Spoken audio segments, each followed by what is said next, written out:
Yeah. I'm ready to play now. Put me in the game now.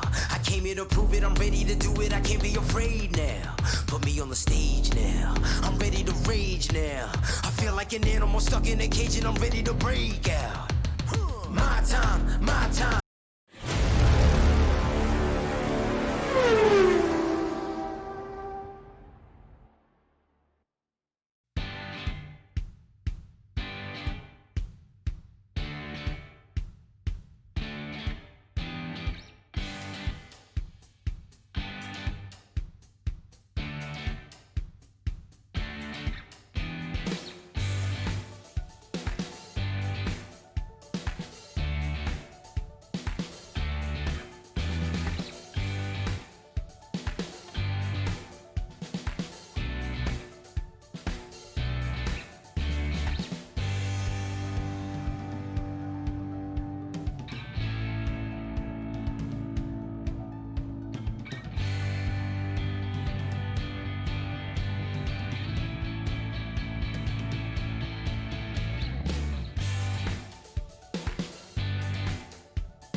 morning, good afternoon, good evening, and welcome to the Aussie Mix and Fix Week 13 special event here on the iRacing Esports Network. Alongside me, Scott Newton, is Daniel Leet. Welcome, Daniel. We've had a fantastic Season 11 of the AMF GT Series, and with the conclusion of that last week at the last round of the championship with Tim Phoeben taking out the championship overall. I think it was at Belle Isle, if memory serves me correctly. So we had a fantastic round at Belle Isle for the final round of the championship. But yeah, we're just coming up into qualifying tonight. And what are your thoughts heading into today's Week 13 special event? Yeah, good evening, Scott, and all the viewers tuning in. Great to have you back on board again. Look, I'm really looking forward to this. A little bit different. Week 13, as you said, we're switching away from the traditional GT format, moving over to the old Lotus 79 on the historic layout of Barcelona. Pretty good combination. We saw some practice servers earlier on where the guys were really pushing the cars really out sideways, which is what you love to see in these things. But for the race tonight, should be absolutely fantastic. Yeah, certainly. We're just coming up to the start of the top 10 shootout at this point. We had a pre-qualifying server that determined the top 10 shootout, and currently we've got Edward Van Velsen on the track right now as he's coming around through the final sector right now to start his lap.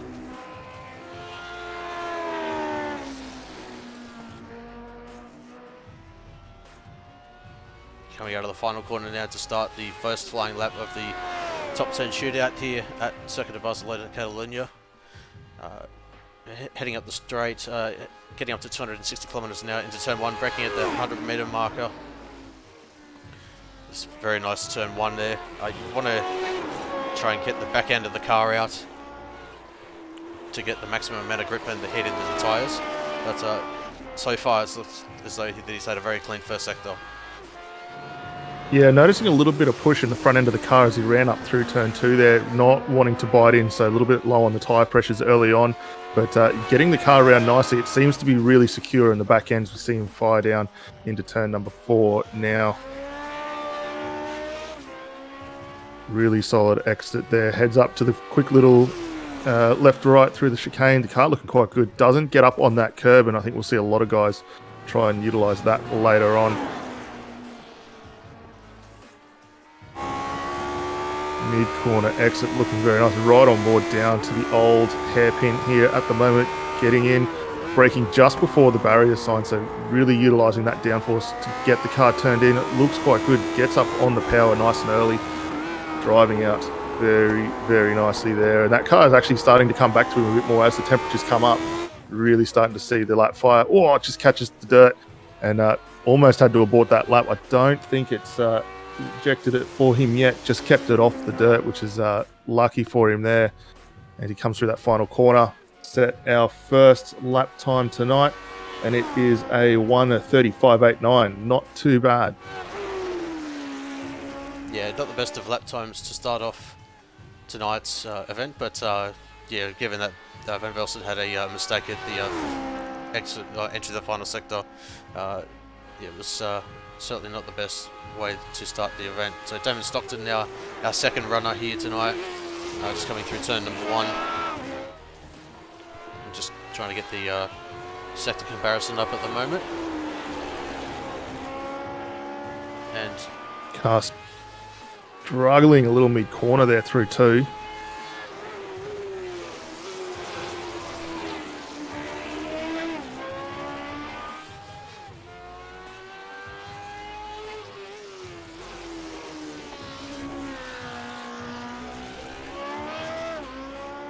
Something we're seeing early on here is the guys trying to get these cars up to pressure and start with early on. They're struggling a little bit for that mid-corner turn-in.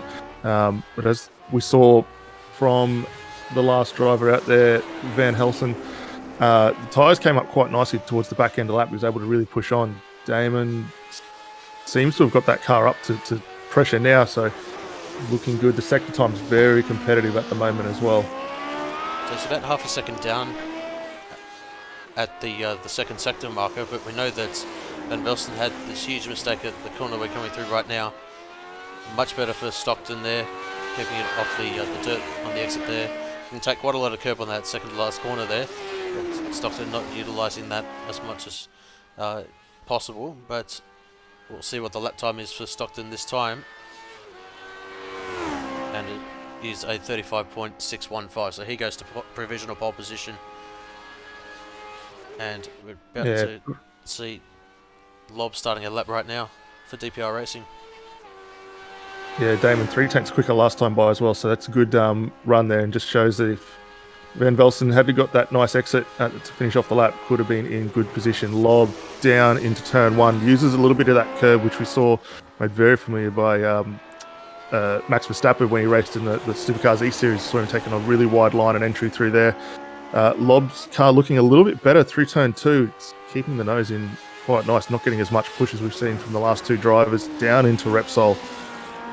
Car working very, very nicely here. Maintains that inside corner exit. Little bit of wiggle on the exit, so he's just got the enough traction there to get that car through. Down into 5, looking quite nice. Good exit, using all the curb exit there. Runs up to 7 and 8. Takes a little bit of the inside curb, the back end stepping out just a fraction there. Gets good power down on the run up to turn 9 here, and if he can nail this, he's going to be in for a really good run down through to turn 10 here. The car looking very, very good at this point.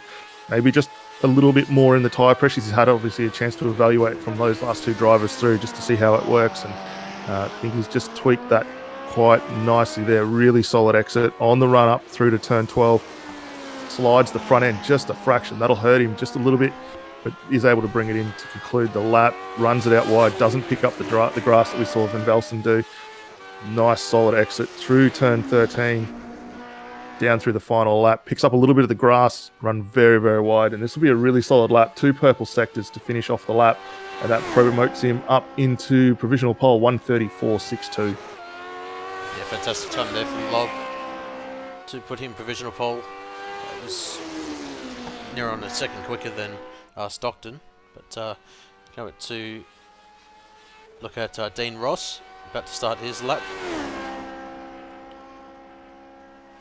He was the 7th quickest in the pre-qualifying session, so 7 more drivers to go, inclusive of Dean, and gets a solid turn 1, not utilising the exit of the turn 2 there, but sliding it around turn 3.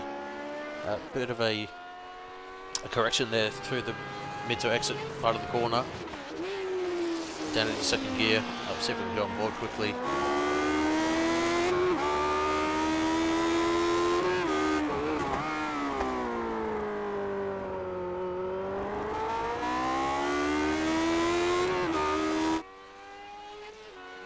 But yeah, through turn 6 now.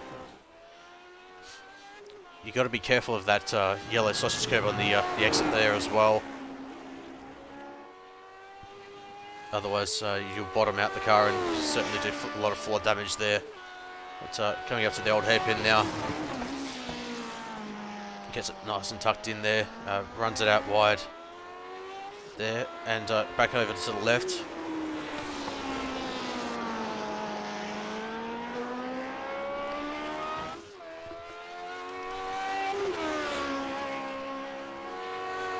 And through the final corner now he goes. You've got to keep it in 4th gear to maintain the momentum. Oh, and he runs wide. That's going to be an off track, and that's going to be invalidated lap. And Ross won't start better than,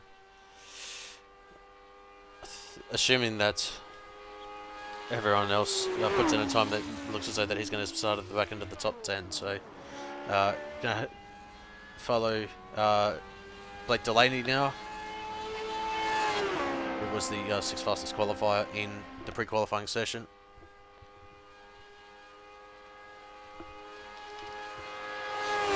Nice run for Delaney. Gets it down in through turn 1. A little bit of understeer, actually struggling a lot with understeer through 1, a little bit through 2. Able to recover. That's going to hurt him just a touch. You can see the amount of steering lock though he's got on that car, and a slight wiggle mid-corner. That's going to hurt as well. We'll wait for the sector times to start coming through. Fires into turn 4 now. Car still not quite gripped up at the front there. He's struggling on the initial turn-in phase. down into 5 now. It's starting to come back to him a little bit more. There's not as much understeer mid-corner as the tyres start to come up. And for the viewers not familiar with driving this car, do have a gated 6-speed shifter in these. Do have the clutch inclusion, which we don't get a lot to use anymore through the advanced the Tiptronic and the paddle shifters that we have on the GTs, quite as the cars that we normally run. But through sector 2, it's a great lap there for Delaney, quickest so far, and a 36.8 in the mid corner. The car's really starting to come back to him now. He gets a nice exit through 10, up into 12. It's maintaining the grip through the mid corner. They're able to get the exit out quite nicely. Runs down past that updated layout of the course down through turn 13, fires through the final corner, and the car looking very, very good. Actually struggled a little bit mid corner, picks it up, keeps it off the grass, and see what time he can put down as he works his way towards the finish line. Comes home in provisional P2 at the moment. It's a really good lap to finish that off. Yeah, 35 dead for Blake Delaney, puts in P2, and just coming up to the Velocity Motorsport Magazine driver of Matt Morris. He's coming up to start his lap, so we've got halfway through the field right now. And coming up into turn 1 now, just looking at the edge of the grass there, braking at the 100-metre marker. Taking a lot of that entry curve in turn 2. Sliding it around turn 3. Got to be careful, you don't want to force too much oversteer over the tarmac there, because then it will send the car into a spin, as the car has got a medium downforce package here today. Fixed that up for all of the drivers out there today. But coming through turns, I think 6 and 7 complex there through 8. Doesn't shift down into third. Oh, so into second, sorry. That's the third good corner, heading down to back straight there. Into the old hairpin. Gets it tucked in nicely.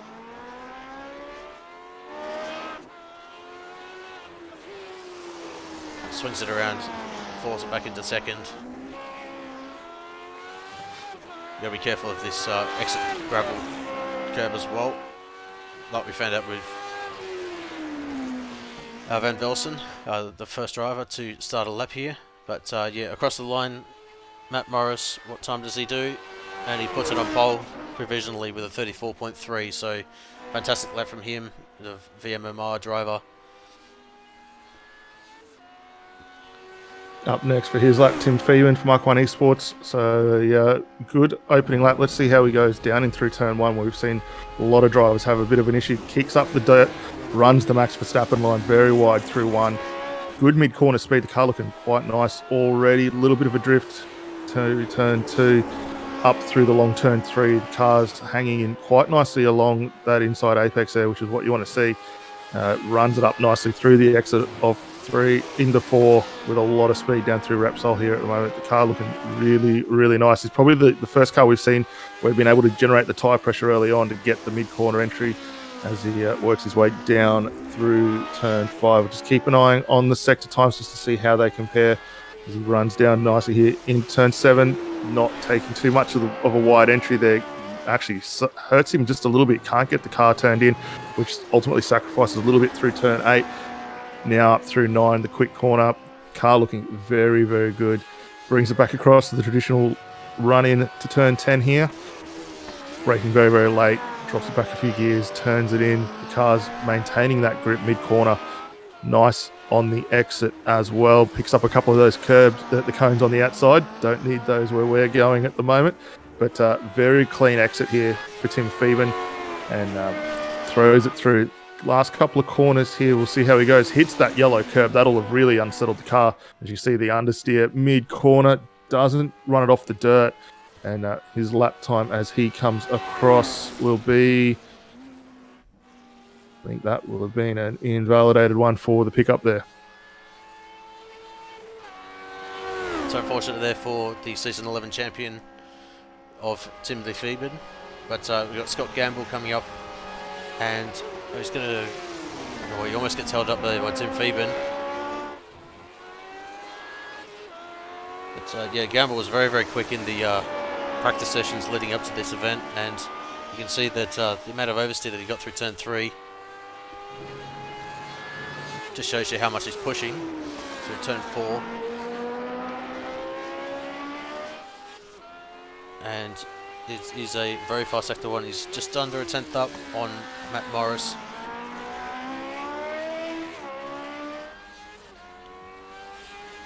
See what he can do in sector 2, coming up through 6, 7, 8 complex here. Very, very nice there. Didn't click the curb there, got as close as he would needed to. And you got to be wary of the off the track on the exit at 8 there. And just about gets away with it. Coming up to the it's just past the second intermediate now, and he's about just under a tenth down. So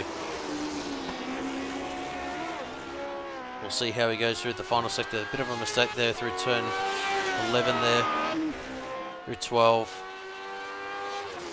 and 13 there. Runs it wide and utilises most of the track there, and he's put in a 3rd position time, so not the best for Gamble, but certainly a very, very strong position at the moment.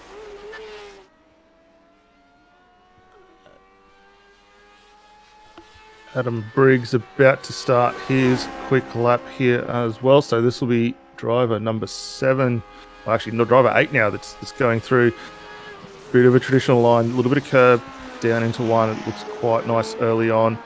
Actually gets the car hooked up very nicely through there. Maybe just a touch slower than what we've seen from a few of the other guys, but already the mid-corner speed very, very good for the DPR driver. Exiting up through 3, utilising the track as much as he dares on the run up into 4 here. Tyres working very, very well. Not seeing as much steering lock as what we've seen from some of the past drivers out there. There's been a very good warm-up lap on the run in. Runs a little bit wide through turn 5. Uses a bit extra of that curb on the way out, but not looking too bad. Actually a bit quicker than what we've seen from Matt Morris, 2 tenths faster. First time by, nearly gets up on that sausage curb on the exit at 8 there, so that'll have hurt him just a fraction there. Throws it in through 9. Car hanging on quite nicely here. Down into turn 10, the old hairpin, braking just before the scaffolding over the top of the circuit there. Car very, very compliant through the long turn 10, up into 12 now. He's struggling a little bit maybe for the front grip. Don't know where he's maybe set those tyre pressures just a fraction higher to help the initial turn in. Whereas he runs down here through 13, keeps off that the yellow curb on the outside, runs it beautifully through the final corner, and this will be a really solid lap. Comes across the line to complete it, and it'll actually move him up to provisional 30, bumps down Scott Gamble.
Yeah, it was a really solid lap there from Stuart Vaughan to complete the pole position. And for all the drivers that came out, we just got a really good opportunity to see just how hard they're pushing a few of the guys.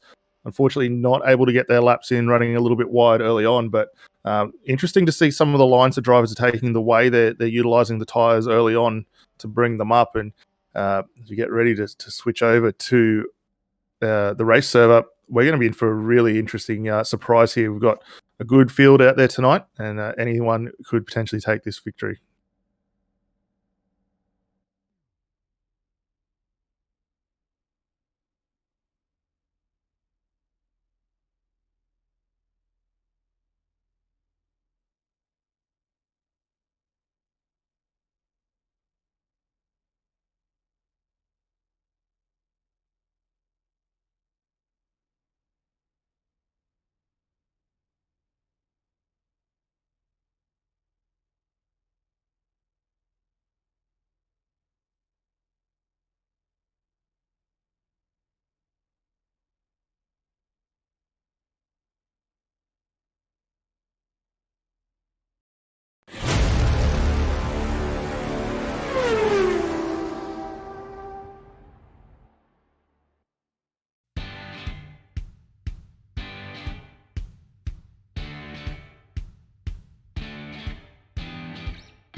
Hello and welcome to the Aussie Mixed and Fixed Week 13 special event live on Apex Racing and the iRacing Esports Network. My name is Sam Fitzpatrick and alongside me is Daniel Leap with Scott Newton on the cameras tonight. We've got a very special event for you today. We have got Barcelona, old Barcelona, historic Barcelona in these classic Lotus 79 cars.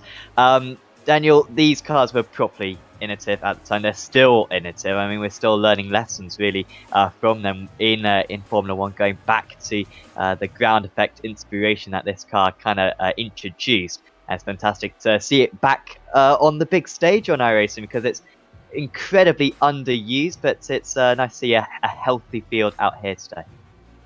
Yeah, good evening, Sam. Great to have you on board, and all the viewers tuning back in after the shootout. Great to have you back with your company as well. But I mean, these are awesome cars. I mean, we saw it through qualifying just before. A lot of guys just struggling a little bit with the tire temps and getting them up to speed and whatnot. We know how good they were back in the day. It's gated 6-speed. You still got a clutch pedal, which we don't use enough in modern racing anymore, which I think we should all bring it back.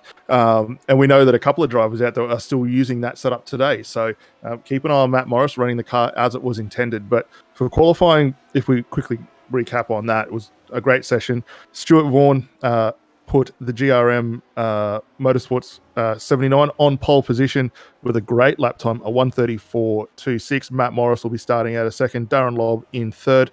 Adam Briggs, Scott Gamble, Blake Delaney, Damon Stockton, and Edward Van Velsen. So it was a really solid top 10 shootout. And if you want to recap, you can drop back in and see that. But turning on to race day, I mean, what more could we ask for? A nice track, great cars, awesome drivers, fantastic event. Definitely, we are now gridding up for this race, and there you can see the starting order: Vaughan, Morris, Lobb, Briggs and Gamble, Delaney, Stockton, Van Velsen, Timothy Beeben, Dean Ross, Chris Pellett, Paul Jones lining up in 12th. Then it's Joseph Delaney, Matt Lopino, Dave Clements, Grant Madaford, Benjamin Soko, Justin Swerk, Brenton Hawkins, Scott Chambers, Ben Arthur, Bradley Glenn, Julian Mookie, Peter Morris, Justin Cotsville, and Ryan Costello, I imagine, will be helping out if we need a safety car potentially in this race. And what a fantastic sight that is to see all these Lotus 79s lining up on the grid. We should still have a little bit more of gridding to go. In fact, actually now the green lights are about to come on. So here we are then, Barcelona historic Lotus 79s. We're about to get underway. And away we go. It's a fantastic start from third on the grid for Dan Lobb. Storms into the lead. Good stuff for Scott Gamble as well. They're side by side going into turn one. Inspirational stuff from the ERT driver. We might even have 3 wide going down into turn one. But who's going to win out? It is Gamble from 5th on the grid. He's managed to get into the lead. Delaney as well with a fantastic start to get up into, momentarily into 2nd. He's dropped back into 4th now. I thought Lobb had it in the bag, to be honest, when he took the lead in initially. But Gamble absolutely superb off the line. Yeah, and a bit of a shocker for Stuart Vaughan. He has dropped well down the order now, down into 21st position. But for both Scott Gamble and Darren Lobb, as you said, great jump from both of those drivers, getting around from the second row of the grid and moving their way forward. And for Gamble, up 4 spots already. I think fantastic start in these cars. Just shows how tricky they are to get off the line. And Gamble managed to absolutely perfect it. And he's already pulling away ever so slightly. 0.8 of a second now is the gap. Morris back into 3rd place, but he is looking pretty quick as Morris. So too is Blake Delaney as well. Those guys in 3rd and 4th. Remember, Dan Lobb taking the last race victory of the season, or the penultimate race victory of the season, back at Montreal in the GT Championship. So he's certainly a man in good form as we head into the fast 13 and 14 corners here. Where this car will absolutely excel, and you can see how much of a different order this is compared to what we saw on the grid, because it's Scott Gamble leading, Dan Lobb in 2nd place, Morris, Delaney, Stockton, Beeben looking pretty good as well. Also, Soko might be able to get past Chambers, that's for 12th and 13th place, but certainly at the front, no moves into T1. Yeah, really good opening lap for everyone concerned. No major issues along the way. We've got Matt Lepeman and Dean Ross actually already in the lane, so a couple of little issues going on for those guys. But really interested to see the way everyone's got off the line. We saw, obviously, we qualified that the tyre pressures really struggled for these guys to get them up on the opening lap. Everyone's been able to do it exceptionally well already, and we're already seeing Gamble start to build a nice gap. A little further down the order, though, quite a few guys starting to get into it. We've got Tim Pheeman, reigning champion, trying to now get a move on Damon Stockton. Not quite able to get it done as they run down through into 7. Bit of a tricky line for these guys here. All single file. You want to stay off those sausage curves, which we saw a couple of drivers through qualifying getting up on, which really upset these cars. But utilising that ground effect so nicely to get the drive done. Maybe just a little bit slower here for Tim Pheeman, though. Might not see him get that overtake done, but he's going to have to keep an eye because he's got Edward Van Vels getting up nice and close there.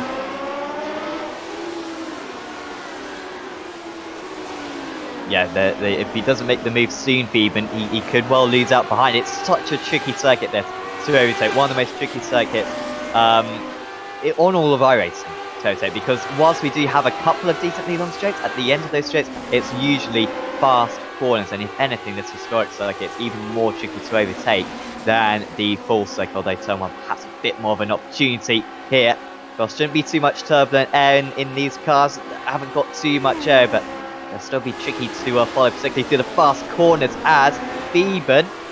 Has he been able to get past Stockton finally? Yes, he has, and I think Stockton might lose another place here to Van Velsen. So that was the move into turn 1 that I was just mentioning about. However, Stockton trying to come back now on the inside for turn 4 wasn't quite good enough. Now has another look, and nearly contact between the two of them. They need to make sure they don't start losing each other too much time. But that does allow Pheeman to potentially go off and chase after the drivers ahead. Of course, a fantastic last season in the GT Championship, and now we'll see what his pace is like. But Al's in the lead, despite Gamble initially pulling away there, Daniel. It's actually closed up again. It seems like Lobb and Morrison, Delaney, and maybe even Pheeman as well, are all matches for him today. Yeah, definitely. The guys a little bit further down the order, as you mentioned, coming in really, really strongly in these cars. It was interesting to see last lap by because we had Lobb quickest sector 2, Matt Morris quickest sector 3. So while they're not quite there as far as position on track stands, they are very quick in these cars at the moment. I'm really surprised just how quick all these guys have adapted. Obviously, take away from what we've seen over the course of the last 13 or 12 weeks with the championship in the GT car, switch to something completely different in an open wheel format, next to no downforce by comparison to those cars. And the guys have adapted immensely well to it. I wouldn't be surprised if we see Lobb start to really close this gap down. It's on half a second at this point in time, but his pace is very, very good. He's just marginally slower than Scotty Gamble last time by, but very quick through the middle sectors. Yeah, only 2 sectors around this circuit, thankfully. Good news for anyone using SDK Gaming. Because often we have 8 sectors around circuits like this, and instead just the 3, so it's pretty easy for us to follow. Absolutely right, Lobb on that last lap was pretty good in the middle part of the second, also fastest first sector of anyone this time round as well. Further back, Joseph Delaney has now been able to catch up to Damon Stockton and Edward Van Velsen. These, of course, Van Velsen and Stockton were battling with each other beforehand, and now Delaney's been able to catch up to these guys on that last lap. He closed him by about a second on Stockton. He seems to be falling back ever so slightly now. Any driver on the entire field, he's still lining up where he started and opening up the line potentially for 12 as we see a fantastic view of what these drivers can see in front of them. Yeah, we were right on board with Delaney here, down through 13, getting that car nice in the corner apex. You can already see a little bit of damage on the left-hand front wing assembly there, so the guys will need to come in for a pit stop at some point during the course of the night, so we'll see that repair done, but it's not slowing him down at all. Last time by 1:35.2, it's actually 3/10 quicker than Damon Stockton. Unfortunately there, runs a little bit wide through 1, picks it up nicely through 2, but he's now going to have to keep an eye on the fast charging Chris Pellett right behind that gap down to 0.4 of a second as they work their way up through turn 3.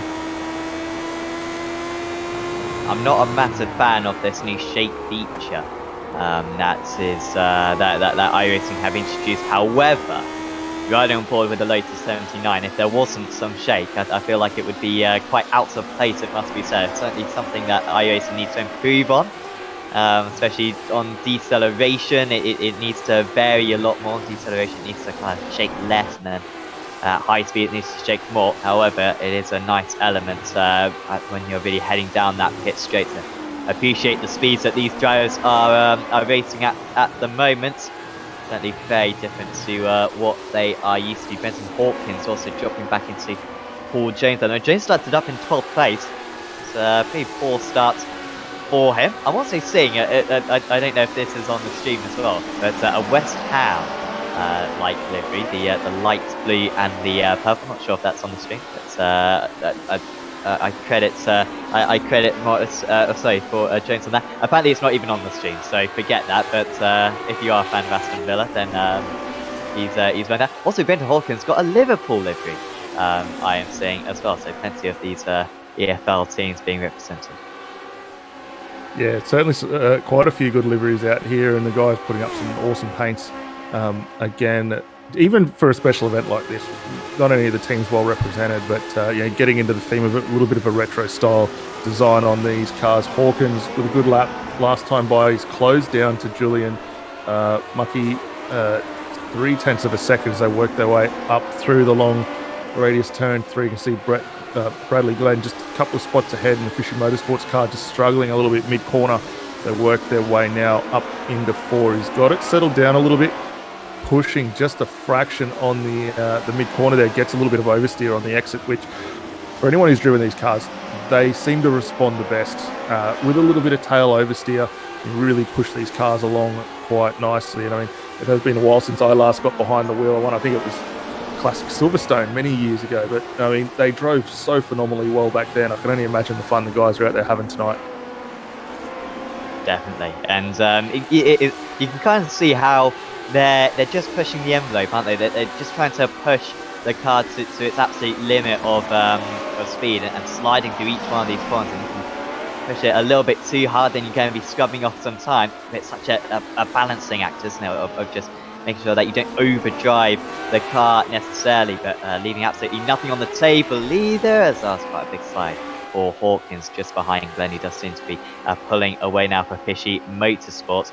Soko managed to get past Chambers a few laps ago, I believe, but Chambers still within 0.6 of a second. You can see on the timing tower, bit of a slipstream effect, not absolutely massive, maybe comes down by about 1/10 of a second from the start of that straight to the end of that straight, from about 0.6 of a second behind initially.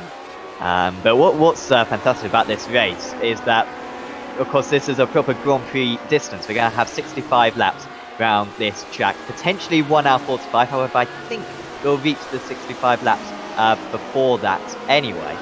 And so even if there aren't moves straight away, just as we watch in Formula 1 as well, there might not be any moves straight away, but it might really lighten up later on when the pit stops come into play. Of course, we're going to have refueling, I believe, in these cars as well.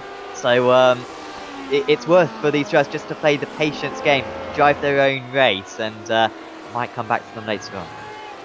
Well, yeah, definitely. I mean, we've seen it time and time again where if you play your own strategy, you can bring yourself back into it. And for a lot of the guys out there, I mean, they race against each other week in, week out, which is obviously going to help them there. As we see Gamble pushing ever so hard down through 13. You just see that little bit of a wiggle in that car. But I mean, these guys race a lot with each other. They know how everyone sort of operates.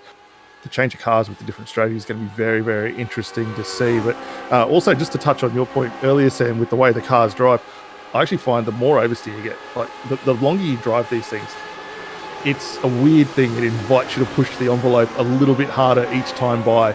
It just makes you feel like you know you've got plenty more grip, which is the weirdest sensation I've ever had in any of these cars. But it's certainly gives you that mindset. You know you can go quicker, even if you can't physically get it there. You know you've got a little bit less in it still. Yeah, it's a perfect lap in this car, isn't it? It's pretty much impossible. So, yeah, you can always be able to find a bit more pace. Do these cars have the new tyre model? That I'm not too sure of. I think they do, but I'm only about 70% sure.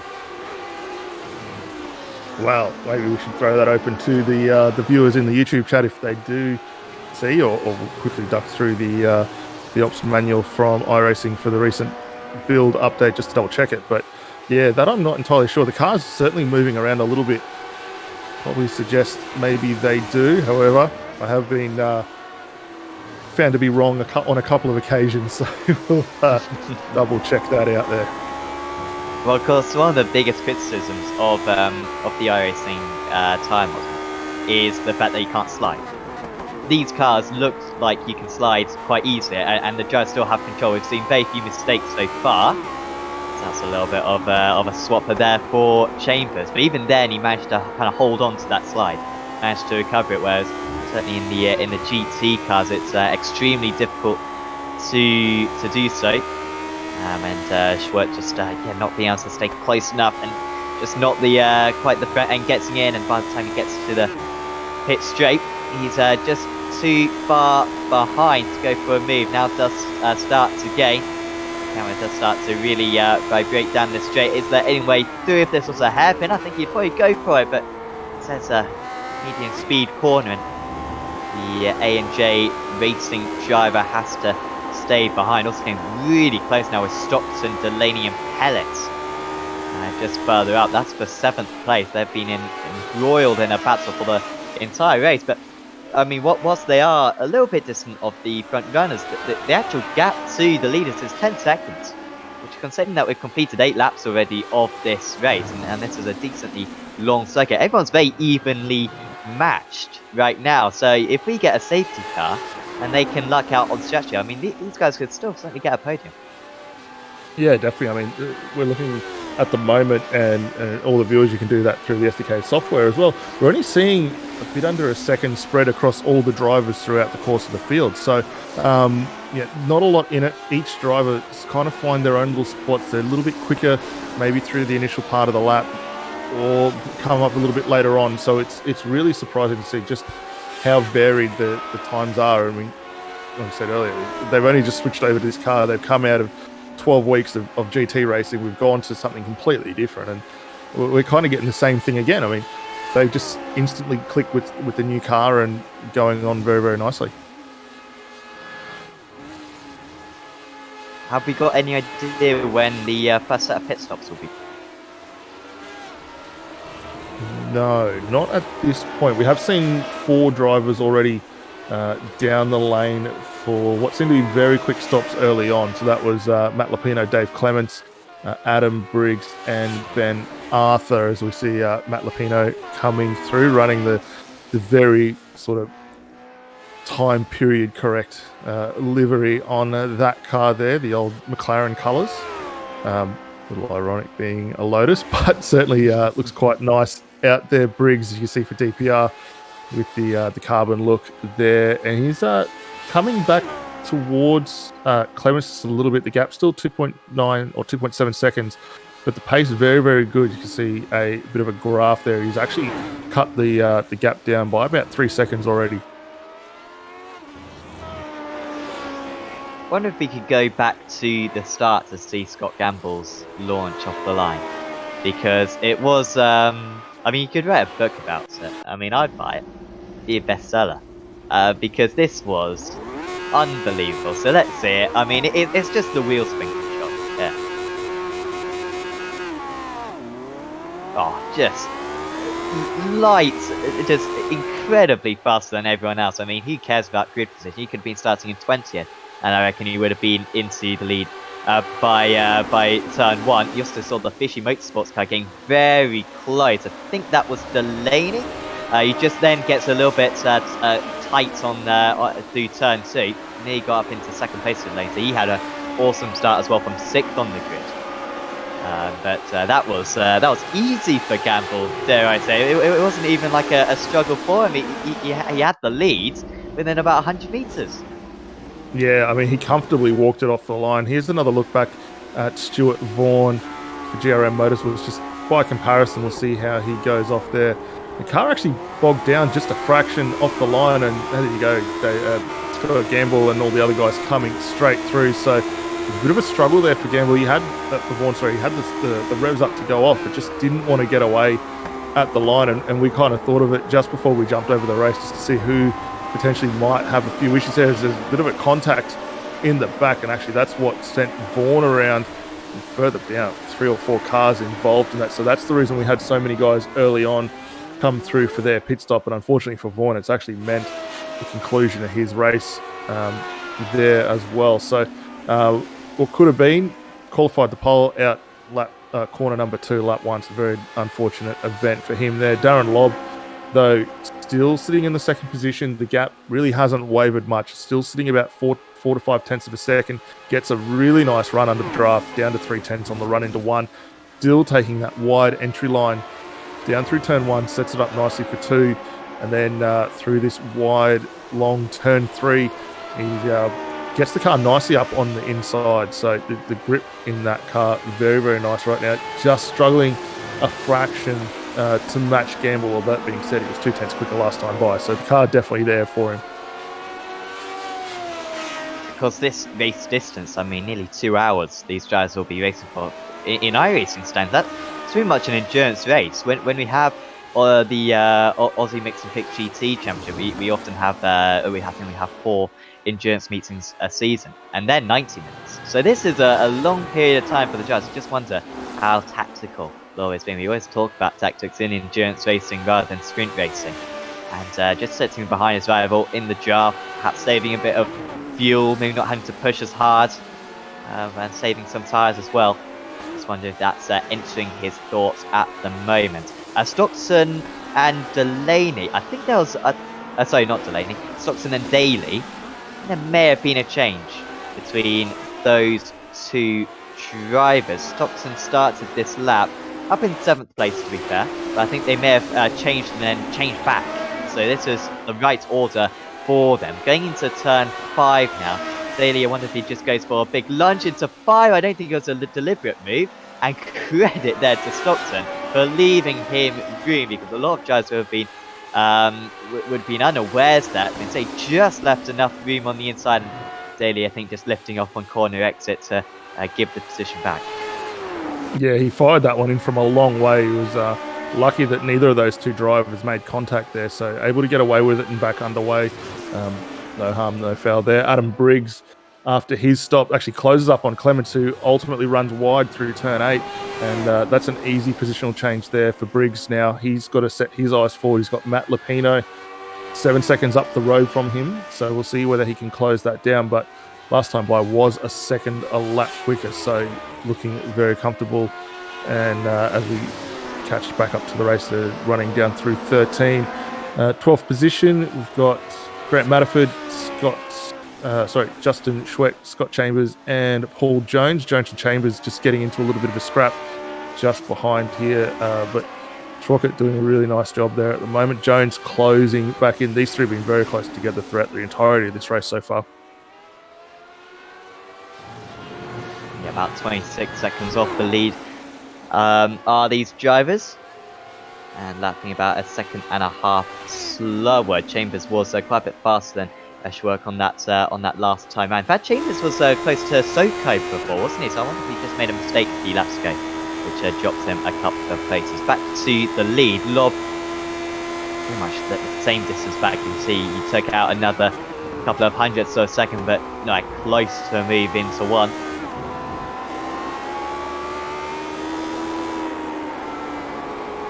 And I guess, I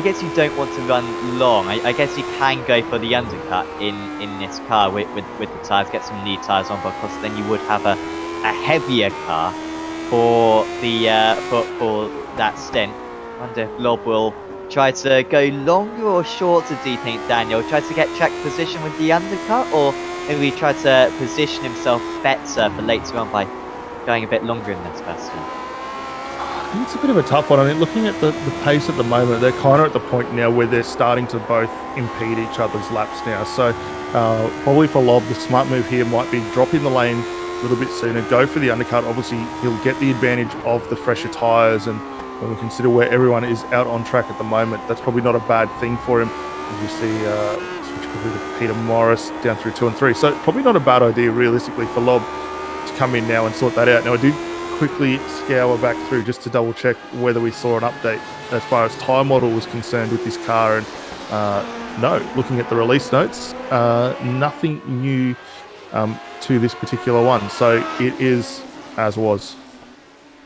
Aha, okay. So the fact that they seem to be able to slide, I don't know, maybe that means that the new iRacing tyre model is worse. I'm sure many people will have opinions on that front. Oh dear, that's off the circuit for Morris, who drove it in really deep. It's shocking how many times we see drivers misjudge that that turn 7. It's such an understated corner, and yet constantly have drivers who just dip a wheel onto the grass on corner exit. Here was Lapina then, so Lapina just got past.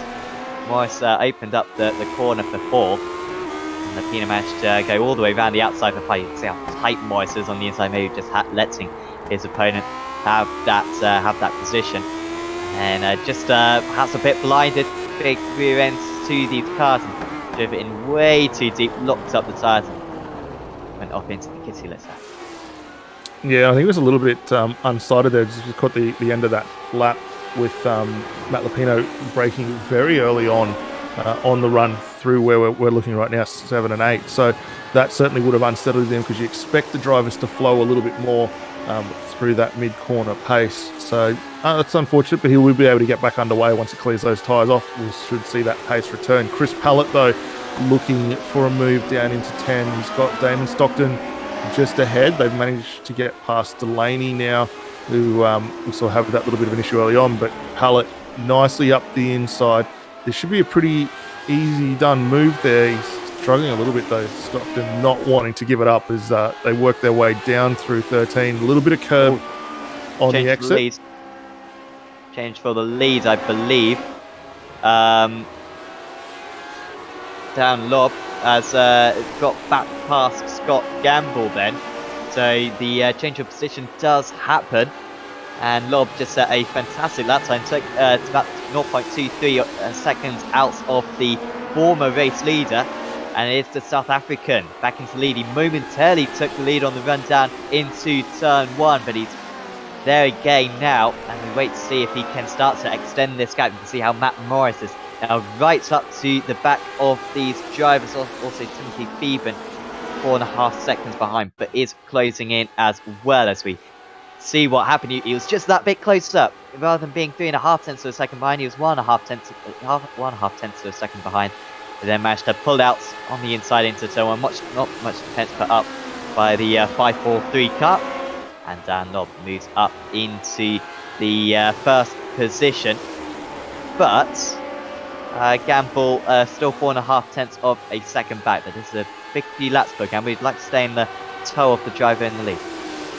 Yeah, definitely. He won't want to be dropping away, and if he can close that up, have another look down into turn 1 and try and redress that position. Seeing Stockton, now that he's had Chris Capellet move past him, he's got Joseph Delaney closing back in again for Fishy Motorsports. So Delaney's managed to get himself back underway quite nicely now as he dives in for an early pit stop as well. So that's not a bad indicator. We're lap 17. We're seeing the first of our sort of real strategy players come in, and we'll keep an eye just to see how quickly this pit stop is, just as regards to how much fuel they're putting in that car. But while he drops in, Stockton and Pallett still going down into 1. There's no change of position there, and the car up on the jack, so that'll be a new set of tyres going onto that car as well. Fixed setup for these drivers today. Everyone's using the same setup, and so everyone would have started with the same amount of fuel. So I don't think that maybe some drivers have underfueled the cars to go fast in this first stint. They've all got an identical car for this first stint of the race, but beyond that you can put as much fuel in the car as you like. I think we expected 2-stop strategy. To make a 2-stop work, you need to get to about lap 22. And then come into the pits, maybe lap 21 as well. You could try and then do a bit of fuel saving later on. but pitting that early, perhaps he could go for a 3-stop, although I doubt the tyre will be significant enough for you to have to resort to that. I wonder if we could get the track temperature up, as that'll give us a decent indicator of how much the tyres are wearing away. 41 degrees Celsius, so quite warm, but it's getting cooler. The tyre should become more competitive as the race goes on. First up the race for Scott Gamble. That last time round, he's lost the lead, but that was a better lap from him, and he kind of learns how to drive behind his rival rather than in front. But first lap where he dropped behind, particularly in the third sector of the lap where he dropped behind back at turn 1, he lost a few, probably about half a second, and now just trying to catch it back up. Morris as well looking much more live now in this race, and Timothy Feeban, whilst being able to kind of match these guys occasionally, isn't quite making any inroads, still 4.5 seconds back. Yeah, Feeban just struggling a little bit, but I mean, 4th place at this point, not a bad place to be. If there is any issues further up the field from our top 3, definitely in it with an opportunity to seize that. Morris driving like a man possessed at the moment. We remember, and for any of the viewers who didn't quite catch it, you can jump back on the iRacing Esports Network and check out the final round at Belle Isle. Morris had a little bit of a night to forget there. He spun the car a couple of times, and it really put a dent in what was starting to shape up for a good run for him. But great to see him rebounding, sitting in the 3rd position, as we said earlier on. Got Scott Gamble not that far ahead of him, and likewise Lob just a little up the road. These two only 2 seconds basically separating the top 3. We're right on board here with Morris. Might be a good opportunity just to sit back. We'll take a lap and we'll listen to the sound of the 79 around Barcelona here.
That was a lap on board with Matt Morris. While we were watching that, it was interesting to see our 1 and 2 on the road, both having minor little issues. Lob running very wide down into turn 10. Gamble's trying to capitalise on that.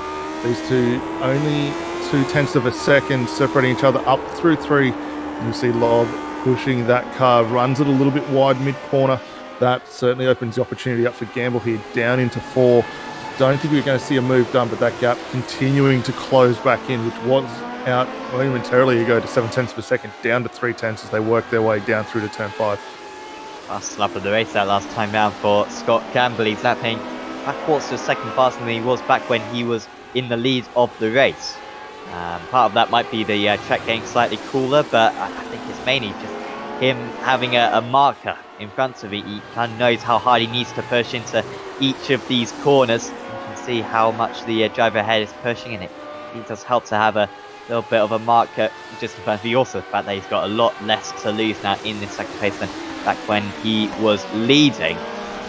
And an overtake right now is looking almost more likely than back when Lob was behind Gamble. He does seem to have a big enough pace advantage at the moment. As we see how Adam Briggs managed to get past Bradley Glenn on the inside into 10. We see so many drivers lose the car on the outside of turn 10 so far today, but the 72 displaying so much more speed on the outside of 11. Was a very tight entry there for Glenn. And big sweeping round and ahead, moving on to lap 20. Yeah, and Briggs pushing still ever harder there as he works his way.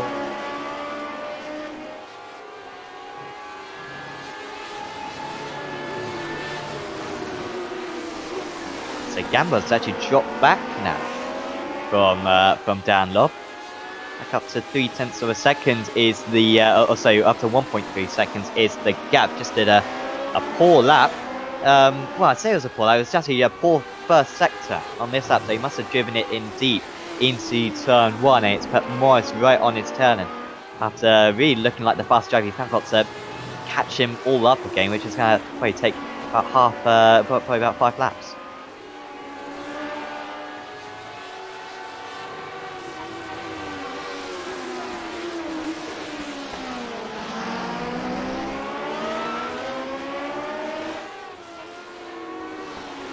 So, will there be an overtake potentially from Matt Morris?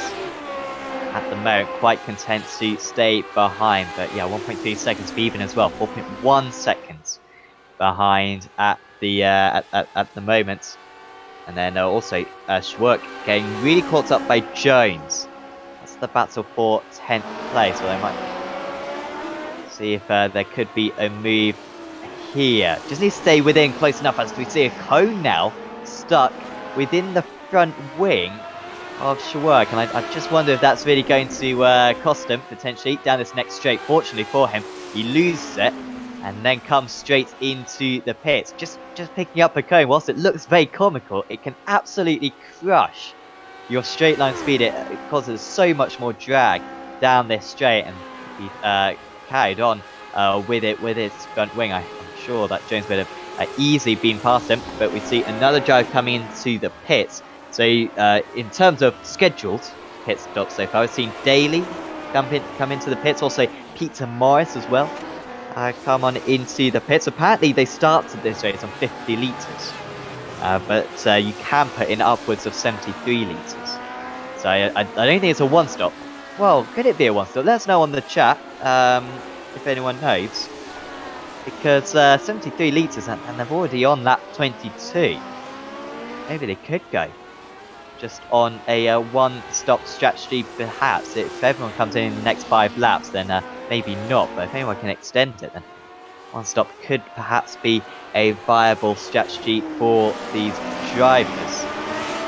But of course, your tyres will be getting very degraded by the end of the race. Also, a little bit of an update how the tyres have been updated. But not last season. It was actually the season before that there are updates to the newest tyre model. I must say they are looking very good out there. Damon Stockton now coming into the pits. Also Van Belsen has opted into the pits. So we are properly seeing the pit stops now. I wonder if we're just seeing some drivers trying to fend off the undercut from one another. So everyone taking tyres. Pretty long pit stops in these cars. I think to replicate what it would have been like back when these drivers were back when these cars were used. As Gamble running wide, he's caught back up to Lob, but here comes Morris. Oh, there's contact between the two of them, and Morris, miracle they didn't go off into the wall there, and that was very avoidable. The move wasn't really on, but at the same time the two of them could have left a lot more room for one another. And that was nearly disaster. Morris will be very thankful they hasn't got any damage on that car. Lob opens up the gap to 0.9 of a second with all of that, but Gambler Morris was just getting in the way of one another on that occasion. Gowan just did the fast lap of the race, by the way, was half a second faster. This race has ebbed and flowed so much, and we're only about a third the way into it, as we now see second place and third place both coming into the pits.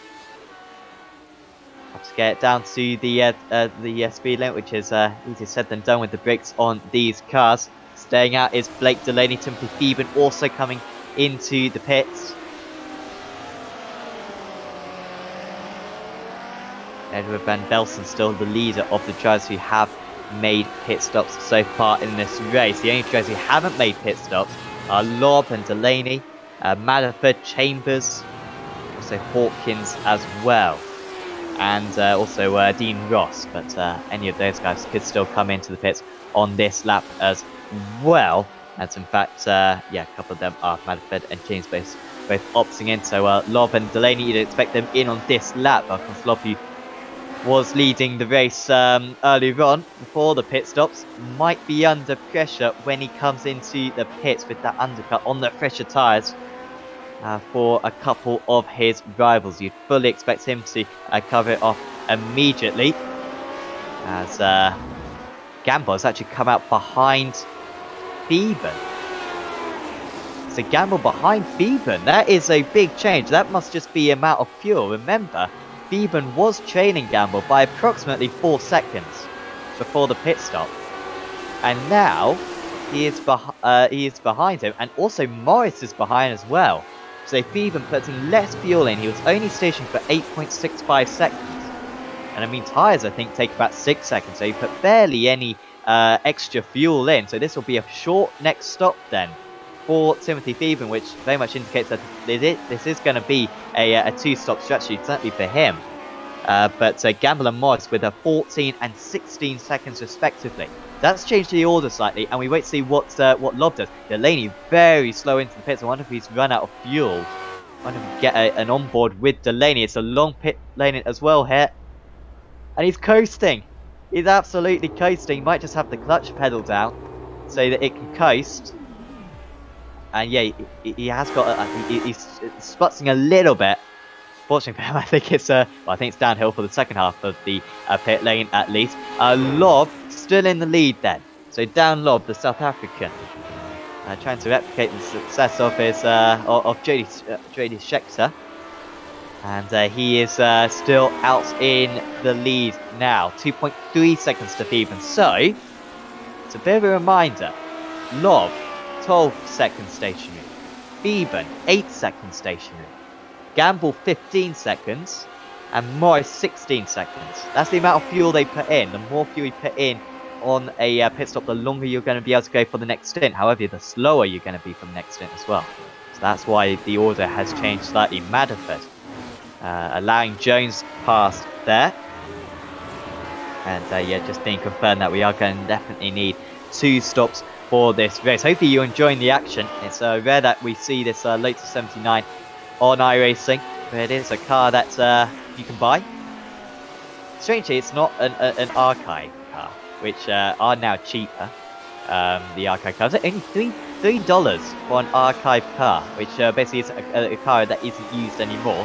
So say this isn't used in real life motorsports anymore, but you will have to pay the whole $10.95, but it is certainly worth it, because this action is absolutely fantastic. And yeah, certainly if you want to see more Lotus 79 racing happening, I don't know, just bombard the comment section on every esports video that you see, because this is some of the best racing I think we've seen for a long time. We're certainly on lap 26 out of 65, and this is a proper 4-way battle. Also, Van Velsen didn't take much fuel at the last pit stop, only 12 seconds for him, and you can see cutting from the leader to Van Velsen, not a big gap, 12 seconds currently, the gap between first and 5th place. Van Velsen, a Joe who I certainly haven't seen a whole lot of in the GT Championship, maybe races in the other Aussie Mix and Fix series, but he's now a long way clear of Chris Pellets, and on that last lap did a 35.45. Which is a little bit off the pace for Van Velsen, but for Hype Gaming, I'm sure he'll be able to get back on the pace very soon. Stocks are now under pressure from Soko. He was running outside the top 10 earlier on in this race, but has been able to find his way back up into the top 8 now in this event. Stockton was running a bit higher than this. I think he was running as high as 5th. I think he was ahead of Van Velsen at one point in this event. Started in 7th place after, did gain a couple of places after a good start. Soke certainly seems to have the pace advantage at the moment. Was half a second fast on that last lane. Better, 34.54. That's pretty much matching the race leaders' times for Soko that last time round. They've also got Delaney and Daly, Briggs as well, all catching up to these judges. And it just seems like it's half a tenth of a second every single corner that Soko's been able to take out of Stockton's lead. We've constantly seen it today. Really tricky to get within about 2/10 of a second through this final corner. However, 3/10 of a second he's behind at the moment. That could be passing range as we accelerate down this 1.1 kilometer straight. He looks to the outside, now goes to the inside, and Soko has this one covered. He's through on the inside, and he's up into 8th place. Yeah, it was a great move down into one there. Very reminiscent of what we saw earlier from Darren Lobb on Scott Gamble only about 5 to 10 laps ago. And yeah, very good at overtaking opportunity. Came onto the straight one. It was just under 2/10 of a second there. So as you're saying, he's really found pace in that car at the moment and starting to already extend the gap over Damon Stockton, who has seemed, if anything, struggled just a fraction in these cars. Started very good, but as you say, did fall away. And I don't know whether it's just maybe the setup not quite to his liking, or just the adaptation between those cars just not quite there, unfortunately. But still having a very solid run, and if he can keep it within inside the top 10 and yeah, only half a second off, he's certainly got an opportunity to come back at Soko's within a lap or two.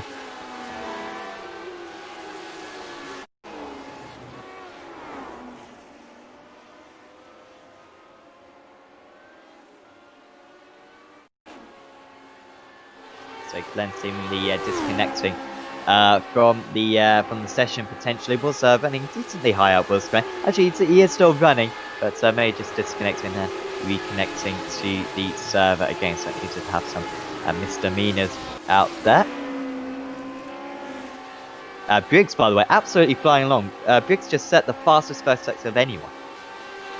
He's also the only guy in the 33s, or he was in the 33s, so I think he's just overtaken a daily on that last lap, which put him back into the 35s, but he was running faster than the race leaders. Sliced up in 4th place did Adam Briggs. Apparently hasn't pitted since lap 2, which I think is incorrect. Do we recall what went wrong for Briggs? Well, we did see quite a few cars. When we went back and we were re-evaluating the start there for a couple of the drivers, we did see Stuart Vaughan obviously getting tagged and rotated. I believe there was one of the DPR cars involved, because we had 4 cars come in at the end of lap 1 for a quick pit stop to get back underway. So it has been a good recovery there for Briggs, and he's certainly bringing that car back into contention, as you say, just outside the top 10 now. But very good pace for him at the moment as well, so look for him to start continuing to work to close that gap down. Just ahead of them though, Delaney and Stockton still going at it. That little gap hasn't really changed much at all. To just quickly jump to those boys, only 0.3 of a second. Will this be the opportunity here for Blake Delaney? Closes to 0.2 of a second, working up through to turn 13, nice and close through the second to last corner. Both of them stay off that yellow sausage curb. Gets a nice run mid-corner, picks the throttle up very early here, and coming on to the straight just under 0.2, utilising that draft. Look for this move down into turn 1. This will be a repeat of what we've seen just only a lap ago for a couple of other drivers there. Easy for Delaney. Back up into 8. Briggs already on these guys. Briggs with a 33.49. Second faster than the race leader. Incredible times right now from Adam Briggs. And I'm sure he'll be past Stockton. And before you know it, 5 is arguably the second best overtaking chance on this track. But covering up for Stockton. There's absolutely no room on the inside whatsoever. And Briggs has to hold back his attack as he, like he missed a gear there. I seriously doubt that is the case, but it's very reminiscent of something like that. I'm sure he'll be back onto his drive. I think an overtaking to turn 10 is going to be too much for him. It's only a matter of when, not if. Well, yeah, definitely. I mean, you look at the pace advantage that he's currently got in that car. He's certainly going to make a move through here. Let's see if we can get the run through the final couple of corners here to close out this lap, and if we can get within a couple of tenths of a second, as we saw from Delaney, and Soko's just respective laps ago, they both got their move done into turn one, and I think this is another opportunity for Briggs to get that same move completed. He's seen two drivers do it now. He's going to line up for a third. It's a great run through the final corner there. This move is definitely on Stockton down the inside already, so he's trying to make it hard. Oh, they're squeezing one another, and Briggs almost goes into the wall.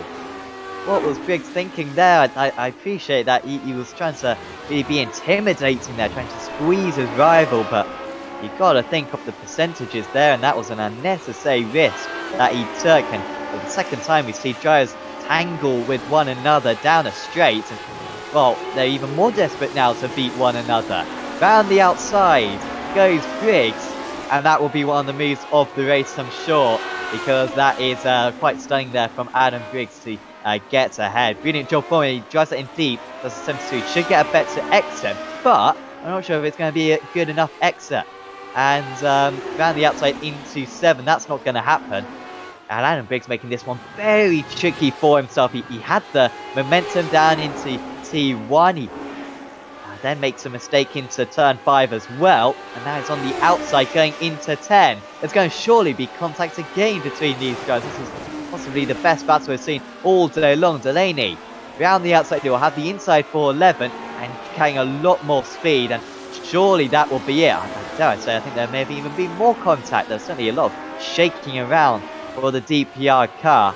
And Briggs straight away opens up a few tenths of a second on Stockton. He seems to be struggling all of a sudden. But that was an incredible battle right there. Yeah, it was a really solid effort there. And a few incidents which I'm sure race control are going to have a look at, but did manage to get the move. Van Vel's also in the lane for his stop, so that'll drop him down the order now, currently sitting in 11th position. Briggs, though, still pushing on hard and fast. And just get a little bit of a look back here at Van Vel's, just the entry into pit lane.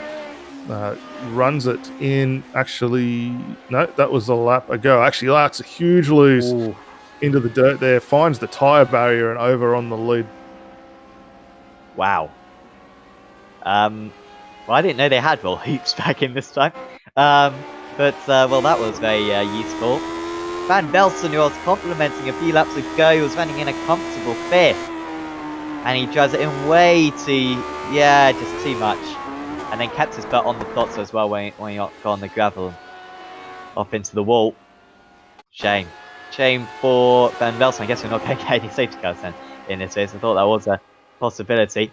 This is how Timothy Thieben has taken the lead of the race. He's been taking little bits of time out of downlob. And Thieben takes the lead then. The car number 22 is on lower fuel.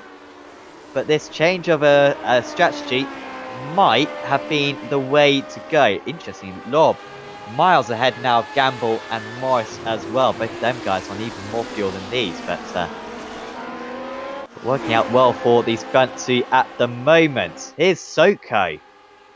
And he's going past Pellets. It's for 5th place now. Soko to the outside into 1. I will have the inside for 2, and he does get it done. Good move from the Australian. He's up into 5th. Yeah, Soko's come on very, very nicely. This car's certainly suiting his driving style, and we've seen some great moves from him. I was just going to quickly say for Van Vels, I think everyone would remember the image that came out quite a few years ago in the Formula One, if in doubt, throttle out. And he almost picked it up and saved it, just unfortunately ran out of the room at the end there. But hopefully he can get that car back in. If there is a fast repair, we'll be able to get back underway and keep moving on. But for Soko's now up in 5th, pushing on. The lap time's very good. The sector time's even better. And he's bringing himself into contention. He's 19.5 seconds off the back of Matt Morris. But with the pace that he's running at the moment, certainly can close that gap down. And we'll definitely have to keep an eye on that. As you can see, through Sector 2, definitely quicker through Sector 1. Little off in the mid-corner through Sector 2. We'll wait to see as he crosses the line, just to see how he is through that final sector. But this has definitely been a really solid drive for Soko. I mean, as I said, drive we haven't seen at all, but to come and do what he's done in this car tonight already, very, very respectable effort there. And just behind, Briggs also setting up for a move on Chris Pallett as well. So these two definitely on a charge to work their way up towards the front. What could have been for Adam Briggs, because his pace in this second stint has been really impressive. He's been probably the only guy who could get close to Phoeben and Lob, who've been in a class of their own in this second stint. But Briggs has kind of been matching them throughout. Unfortunately, it's 32 seconds behind. Stockton and Daly battling. I think Stockton's just got past Daly for 9th place, but Daly in the car number 2 trying to come back now. Not that time for the Fishy Motorsport Australia as he spins it through turn 4. Well, this was how he nearly got past before Daly. Going into 1 once again. It's such a wide circuit, but these cars do look a little bit out of place around this incredibly modern facility, of course. Yeah, goes for it around the outside at 1.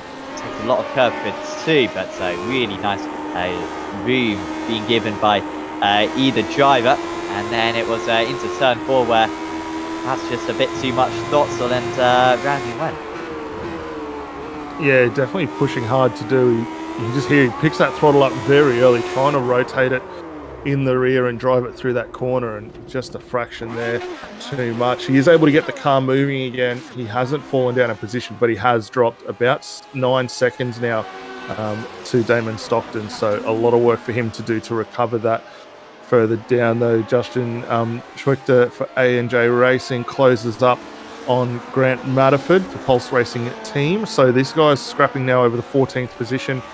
Not much between either of these two drivers last time by. Actually, I think Schwechter might have had a little bit of an issue because he was about 3 seconds slower than Matterford that last time by, but definitely coming back now as he gets underway.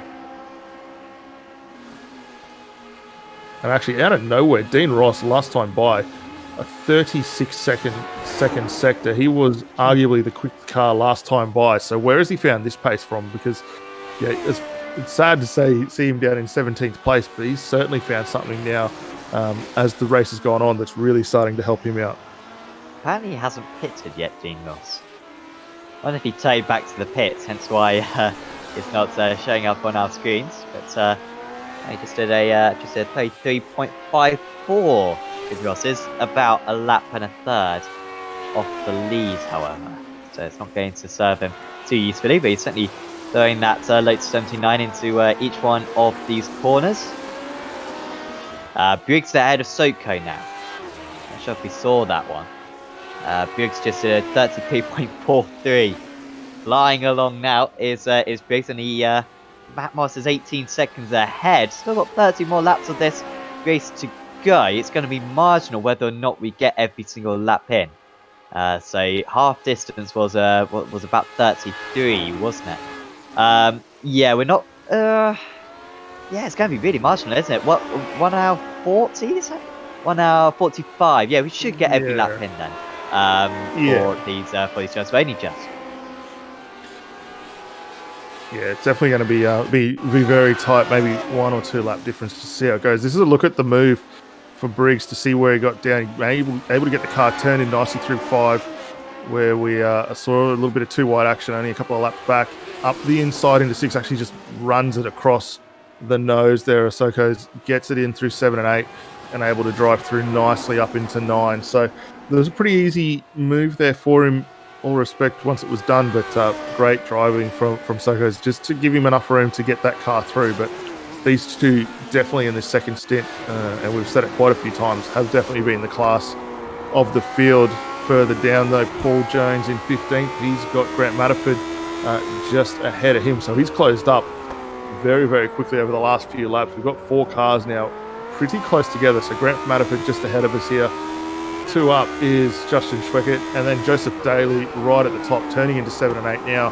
These guys are coming hard as we see Dean Ross finally in the lane for his first stop as well. And Briggs as well. Is that a 3-stop then for Briggs? I think it might well be. I don't know whether he took fuel when we saw him come in early on at the start, because it was only a very short stop there, about 6 seconds, so potentially just a little bit of fuel going in at that point, but that would certainly explain some of the speed that he had towards the back end of this stint. This is a very long stop for him, however. Already 11 seconds, 13 seconds stationary now as he clicks first gear and is underway. So 13.7 stationary and about 38 seconds total transit time there. That's actually not too bad a stop considering how far he's managed to get in this race so far. It will bring him out just behind Scott Chambers, and those cold tyres hurting him just a bit, not able to get the entry down into one there. Really unusual commentating on a car that we're really not very familiar with whatsoever. So in terms of kind of how long the tyres will last, whether they're tyre limited or fuel limited, we're not quite sure. And even these guys, I'm not sure will be, even those 79 guys, I don't think will be 100% confident because the tyre model changed a couple of seasons ago. See how she worked now, right on the tail of Briggs. He's just come into the pits, just trying to warm up those tyres at the moment. So he's certainly on a 3-stop is Briggs. I'm just wondering maybe Gamble and Morris and maybe Gamble, Morris and maybe Lob, all on 2-stop strategies, I assume. I would need to probably get to a couple more laps as Schwartz goes down the inside of the Fisher Motorsports driver. He's really struggling on this outlap. I think he's going to lose another place now. Is Briggs potentially to that was to Jones. Daly moves past. So quite slow is that other driver. And that was Glenn who was dropping down. Sorry. Pellet and Delaney now. 0.2 of a second in this battle. Delaney was 0.3 of a second faster on that last lap, but not quite close enough for T5. You can see how consistently he's been faster. Yeah, and as they say in all forms of motorsport, catching is one thing, passing another. And if he can continue this run that he's got, he's closed that gap down 0.3 of a second already. He's setting up an opportunity down into turn 1, which seems to be probably the preferred passing zone at this point in time. Runs the car down a little bit through the mid-corner of the circuit, just trying to fake a move against Pellet. Pellet won't give that one up too easy to see him run through consistently on the line. But for Delaney, he's closed that gap further down as they run out of 12. Keeps it within 0.2 of a second through 13. That's what we're going to do in that final corner there. They're both just missing the yellow sausage curb there. Gets a nice run out. The gap did extend a little bit through that final couple of corners, though, out to 0.4 of a second. So, unfortunately for Delaney there, not going to happen this time by, but certainly using the draft to his advantage, closes it back down to 0.2 of a second.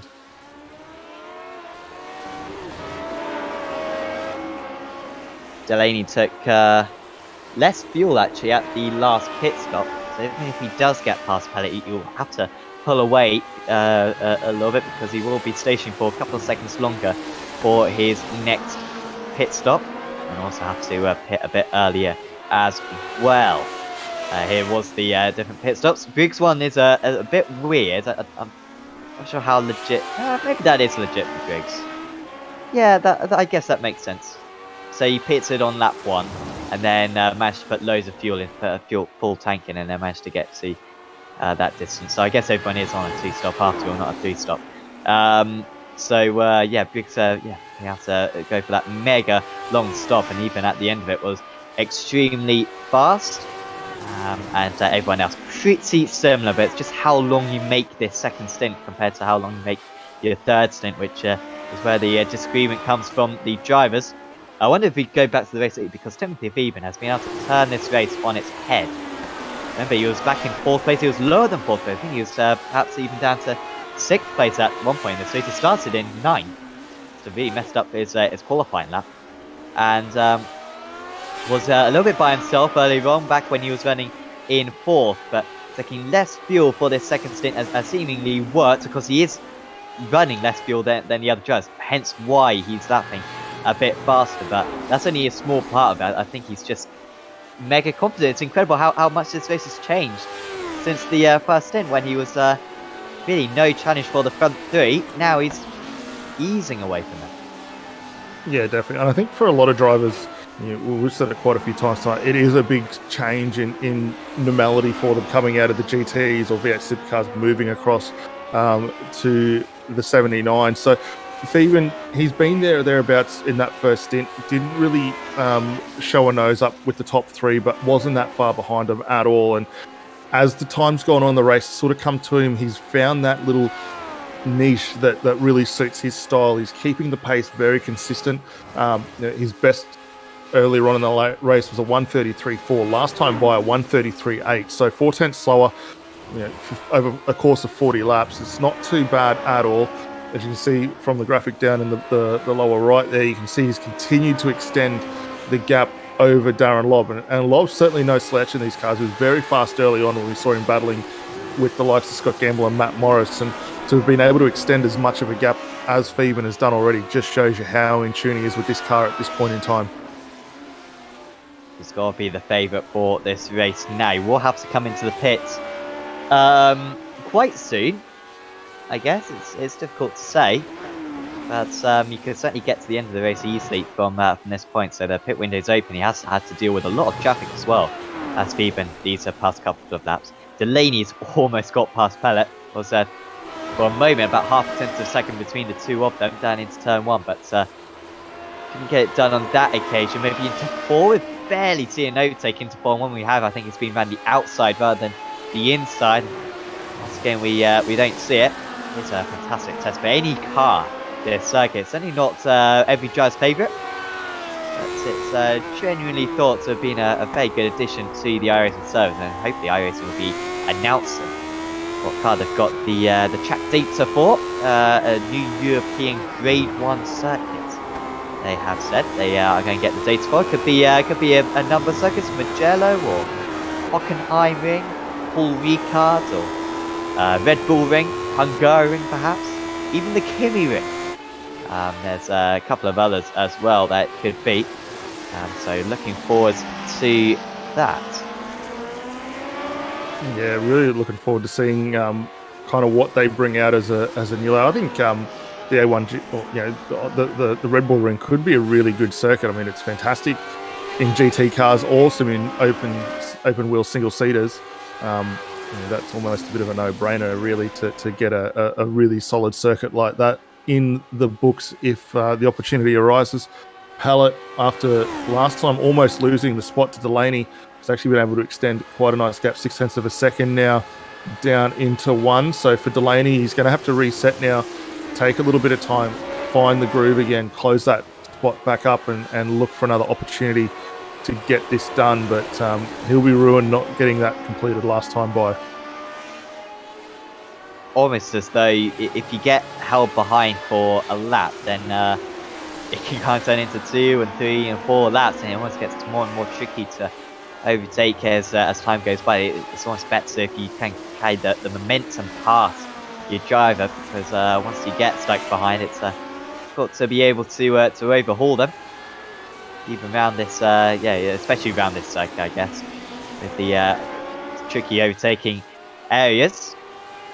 It'd be interesting to see these cars around Zandvoort, for example, because that's an even narrow circuit. Perhaps would look a little bit more at home around that circuit, but it's certainly been awesome to see these absolutely almost ancient cars around this incredibly modern Barcelona circuit. Even though we are using the historic layout, of course, it's still, of course, being built to an incredibly high standard. This was designed now. You certainly would think Bata and Island would be something that certainly Herman Tilke would be proud of.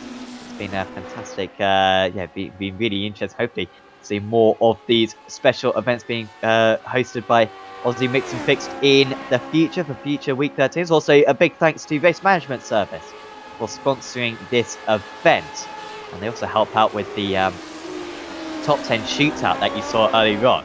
And without Race Management Service, that wouldn't be possible, because Race Management Service really helps building the grids for these Aussie Mixed and Fixed events, as Scott James comes into the pits, and also as a nice user face as well, for user interface for iRacing as well. So certainly do check out their Facebook page Race Management Service or RMS to see more details on that. And we see our race leader, Tim Phoeben, in the pit. We also saw a shot just before of Scott Chambers coming down the lane as well. So this should be the final stop for Phoeben here. We'll keep an eye just to see how much or how long he is stationary for with regards to how much fuel going in. That'll put Darren Lobb back up to the lead of the race, and we'll keep an eye just to see how this unfolds. Phoeben already down into third. I'm expecting him to come out probably around the 6th to 7th position, judging on where everyone actually is on circuit. Actually, it's a lot better than that. He might actually get ahead of our 5th place driver, Benjamin Sokas, and will comfortably do that as they work their way down into turn 1. So that was a good stop for him. 13 seconds stationary, and that's about what we've seen from most of the drivers, just doing a full stop, tyres, and getting up back underway. Delaney now 1/10 of a second off the back of Chris Pallett. Will this be his opportunity? Throws it down the inside into turn 1, gets alongside.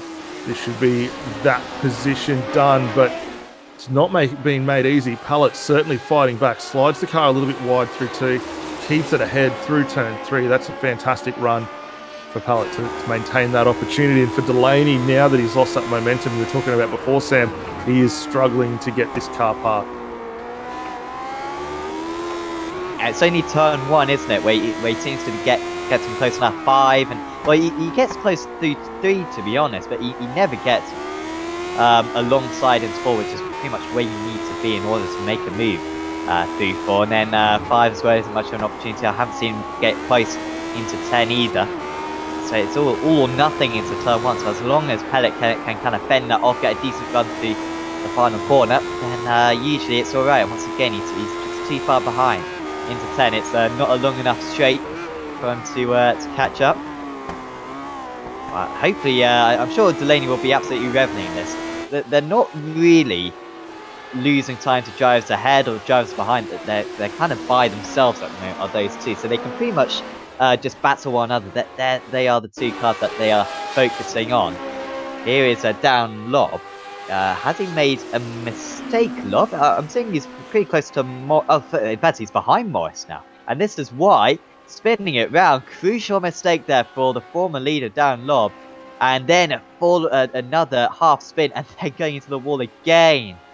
Oh, well, you can make that much worse there for Dan Lobb. He will be straight into the pits and has to do a whole lap as well with a damaged car to this final corner again, which is rare, Daniel, because usually this final corner, it's barely an issue, even on this historic circuit. I very rarely see mistakes there.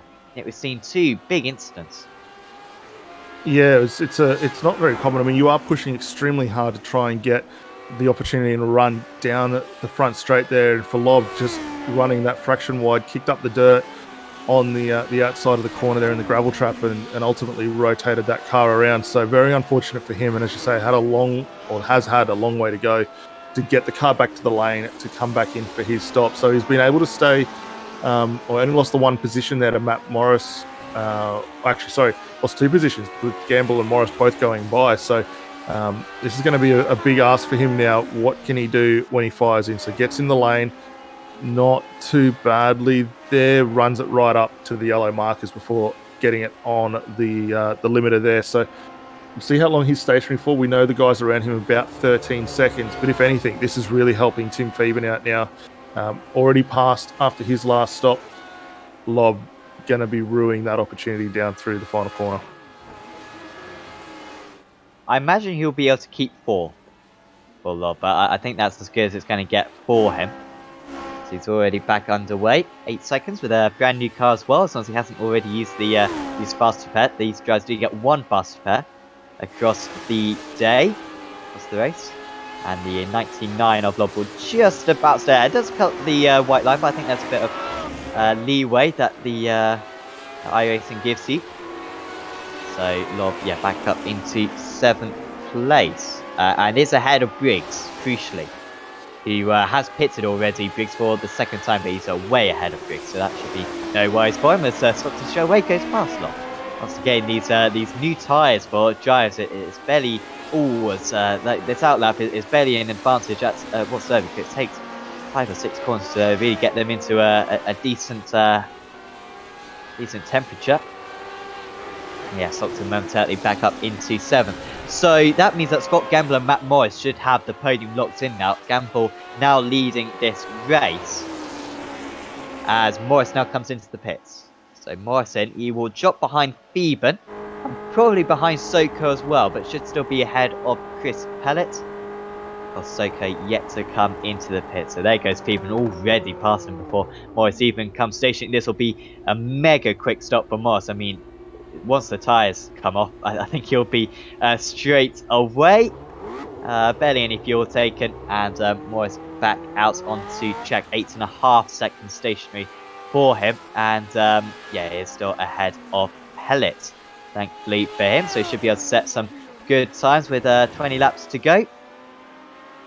And we'll try to beat Gamble, but at the moment for the podium position, it looks pretty secure, doesn't it? It looks like Theben will be able to win out today, with Gamble and Morris in 2nd and 3rd, as long as they don't make any mistakes. Yeah, it definitely should be good. Just a quick recap there. Peter Morris actually just spinning in front of Matt Morris. No relation as far as I'm aware between those two, and lucky for Matt Morris not to get collected up and involved in that. But for Peter Morris there, that's a long way back, and I think we've already seen that car utilise one of it, or its fast repair early on in the night. So to get that home in that state, going to be a very tall ask for him there. Grant Matterford, haven't really spoken much of him, just outside the top 10 at the moment, currently sitting in that 11th position, and a bit of a half loose on the Exeter 2 that will let Dave Clements for the Mark 1 Esports team get through. And for Clements now up in the 11th spot, he's got Paul Jones just ahead now.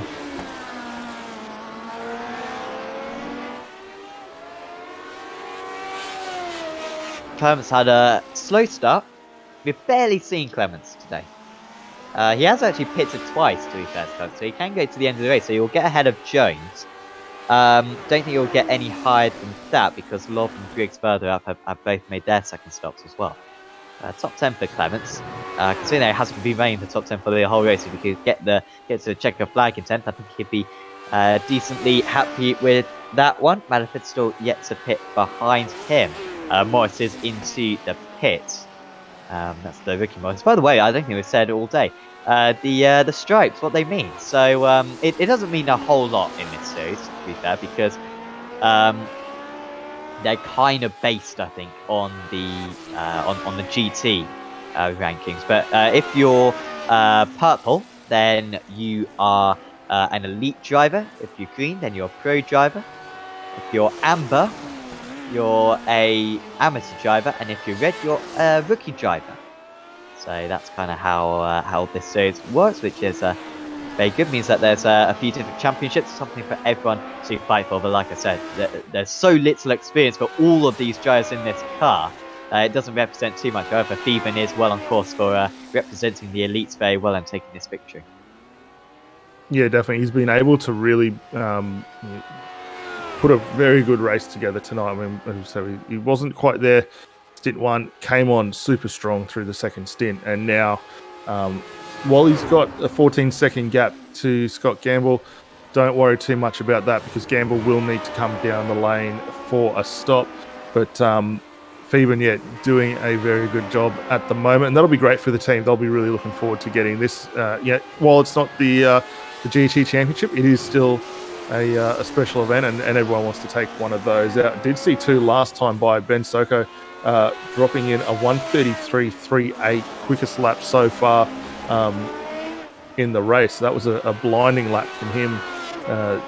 Not long out after his stop. Actually, he's got a little ways to go before he makes his stop. So that tank in that car getting quite low at this point, but yeah, really finding some good form. And while he may not potentially get into the 3rd spot, he's certainly come on, and with track conditions continuing to fall further down as the day progresses, that's playing into everyone's strategies at the moment.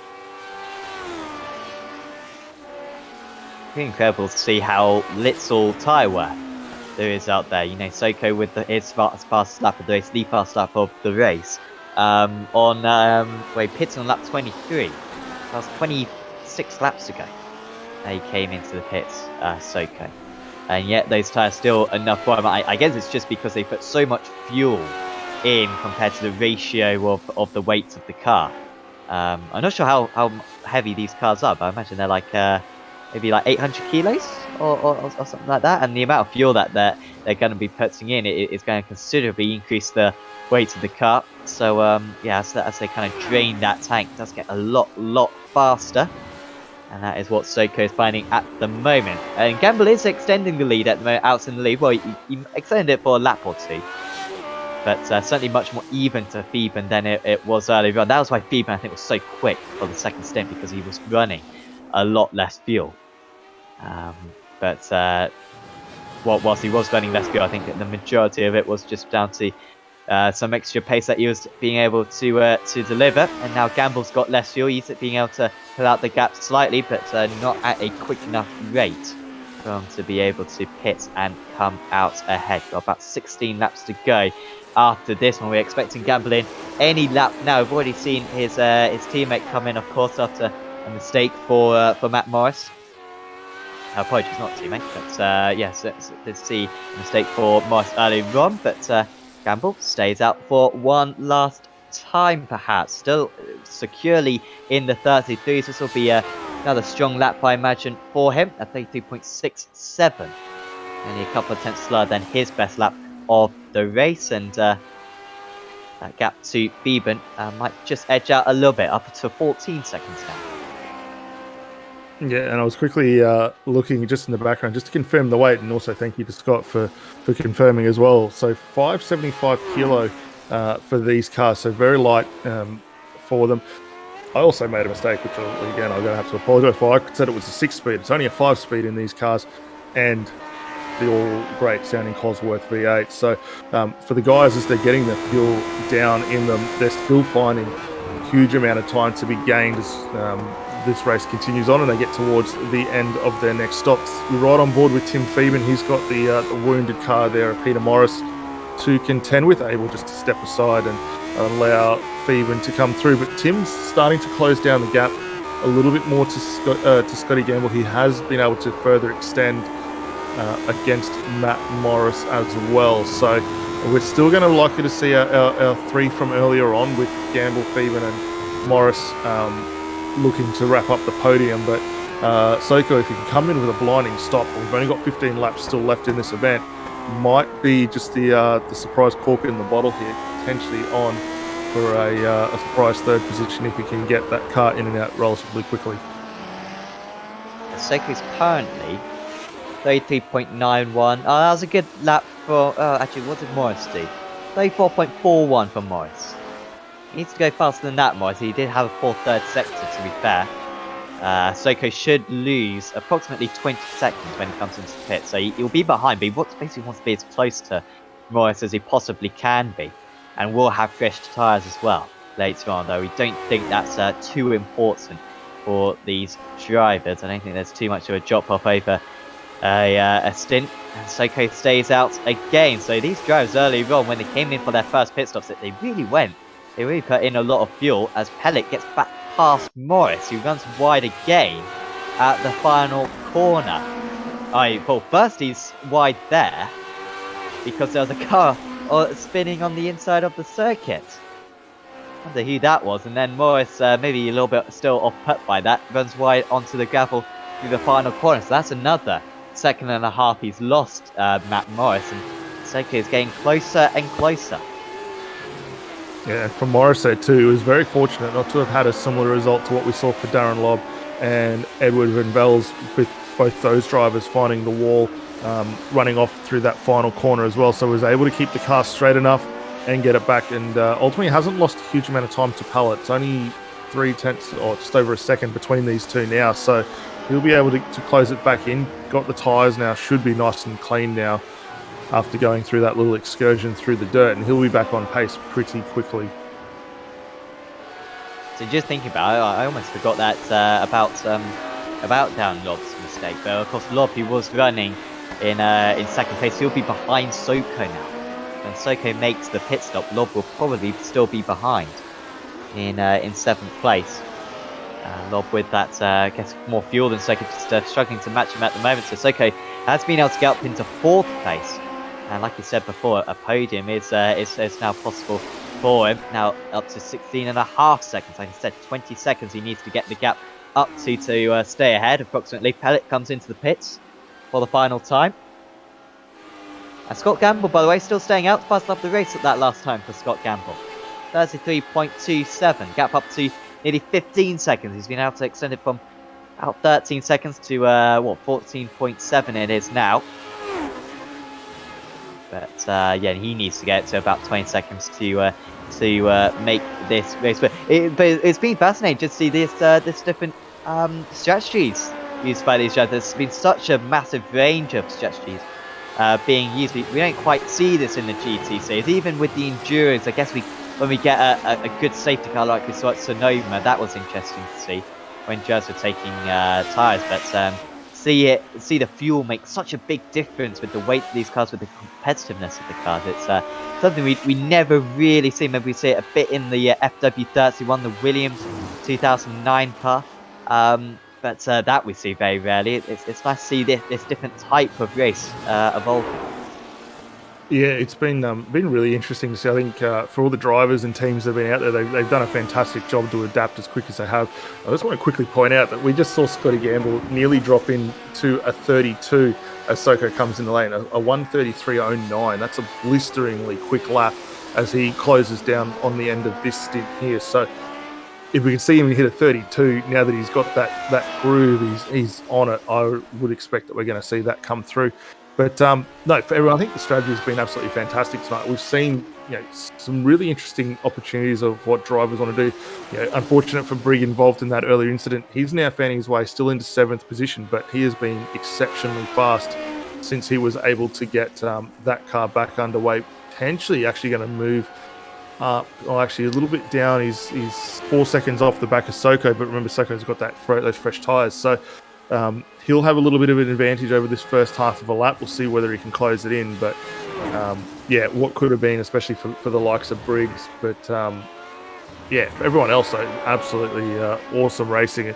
But I'd love to see a little bit more of this. I mean, yeah, hats off to the rule makers for AMF. We get to see some strategies come out as a result of the 45 and the 90-minute race. And I think we're going to really see another great lot of that next season on. But to have a little bit of opportunity where the guys can all come in, take a bit of fuel, play it a little bit the way they want to, it's certainly spiced it up just that touch. Soko with a longer pit stop than I thought, to be honest. I was totally wrong, so apologies for that. I thought he'd be losing about 20 seconds. Instead, he lost about 30 seconds. Probably 28 seconds, I think he lost coming into the pits. Did Soko was a pit lane time of 37. But of course, everyone else still has to run that same distance. So yeah, probably about 28 seconds. So he's actually still behind. So of course, he's way behind Morris. He does look on course for a podium. With Stockton still yet to pit, and he's behind Lob as well, but only 5 seconds behind Dan Lob. With much fresher tyres, hopefully he'll be able to make a bit of a race out of this one. Remember, Lob leading for much of the early stages, but a mistake at the final corner ruined any chance he had of fighting for the win. That means that Gamble's will probably also be stationary, or will probably lose about 25 seconds. So the fact that the gap is currently at 16 seconds and still gaining as well. Half a second, 4/10 of a second faster gain for Gamble on that last lap. But he's going to run out of laps because surely this time now, he's going to have to come into the pits. Was stationing for 14 seconds for his first pit stop. Does he come in this time? Yes, he does. Finally, I have been calling that for about 10 laps, so I can't exactly say I'm correct. But he is finally up into the pits, and that was driving in deep as well on the pit limiter. Yeah, just utilising as much track time as possible to get it in and minimise the option of positional losses there. We'll keep an eye on the relative and the timing tree just to see where he comes in. The car goes up on the jacks. It should be a relatively quick stop. Phoeben will regain control of the race as Gamble is down and away now, and he should also stay comfortably ahead of Matt Morris, working his way through turn 12.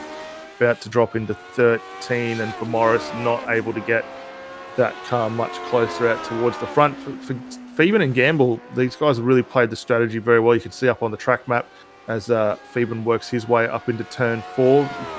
Scotty Gamble now midway through turn 3. So pretty big gaps now with this final stint over than what we saw early on in the race. But yeah, very, very exciting to see. So Gamble was 10 seconds behind. So yeah, he needed quite a bit more did Gamble to be able to battle Phoeben that second stint for Phoeben when he was lapping a second a lap faster than Gamble consistently, just too much in the end. And whilst that gap might drop down as low as maybe 5 seconds or so with the fresh tyres for Gamble, actually it's going to be Timothy Phoeben on the top step of the podium.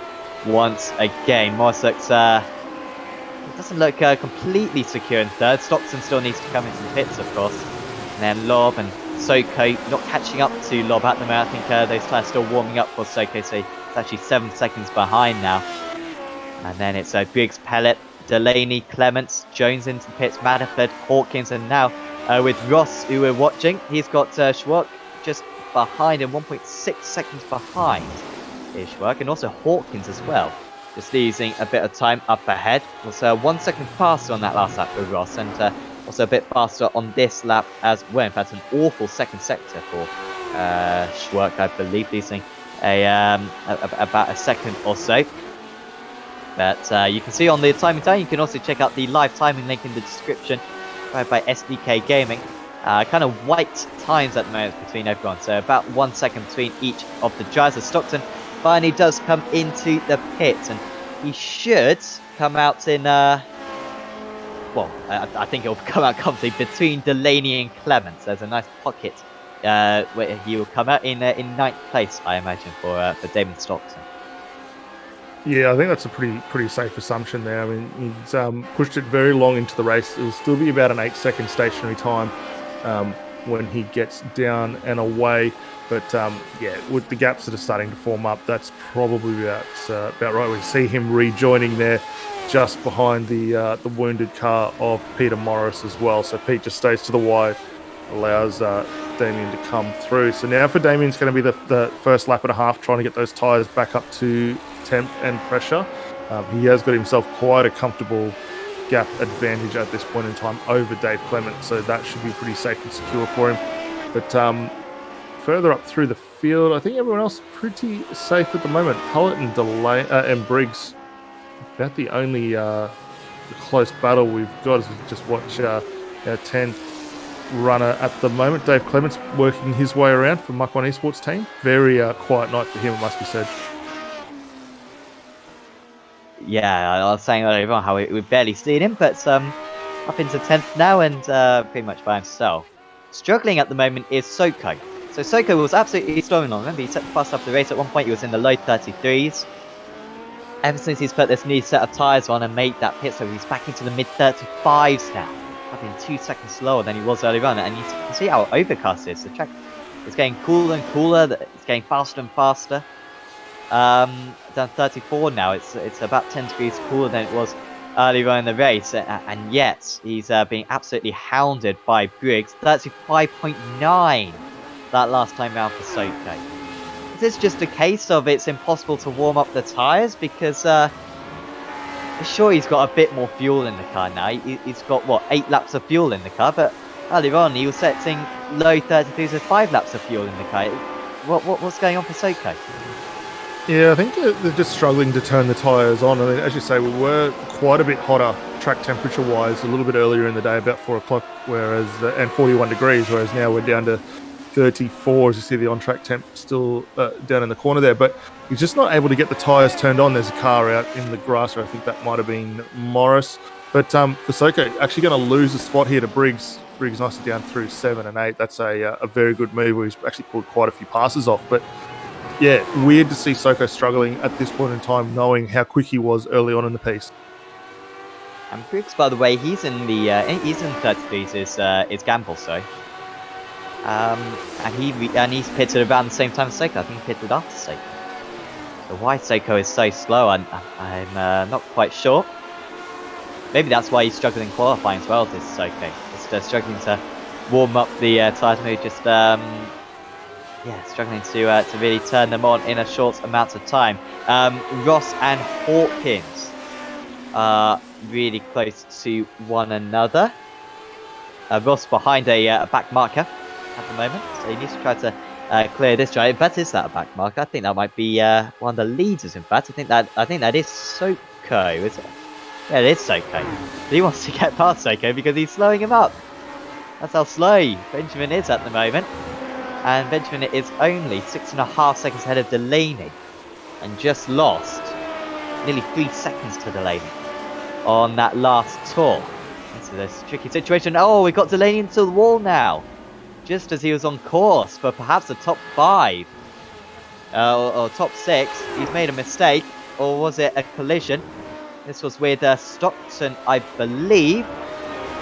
And a lot of netcode there for those two giants and Delaney off into the wall. Yeah, actually, I think that might have been Chris Pallett alongside him there. So very unfortunate for him there. And Soko, likewise, actually running very wide and dropping a couple of spots. Let's see if we can get a replay of this. Wide through turn 4, running down into 5.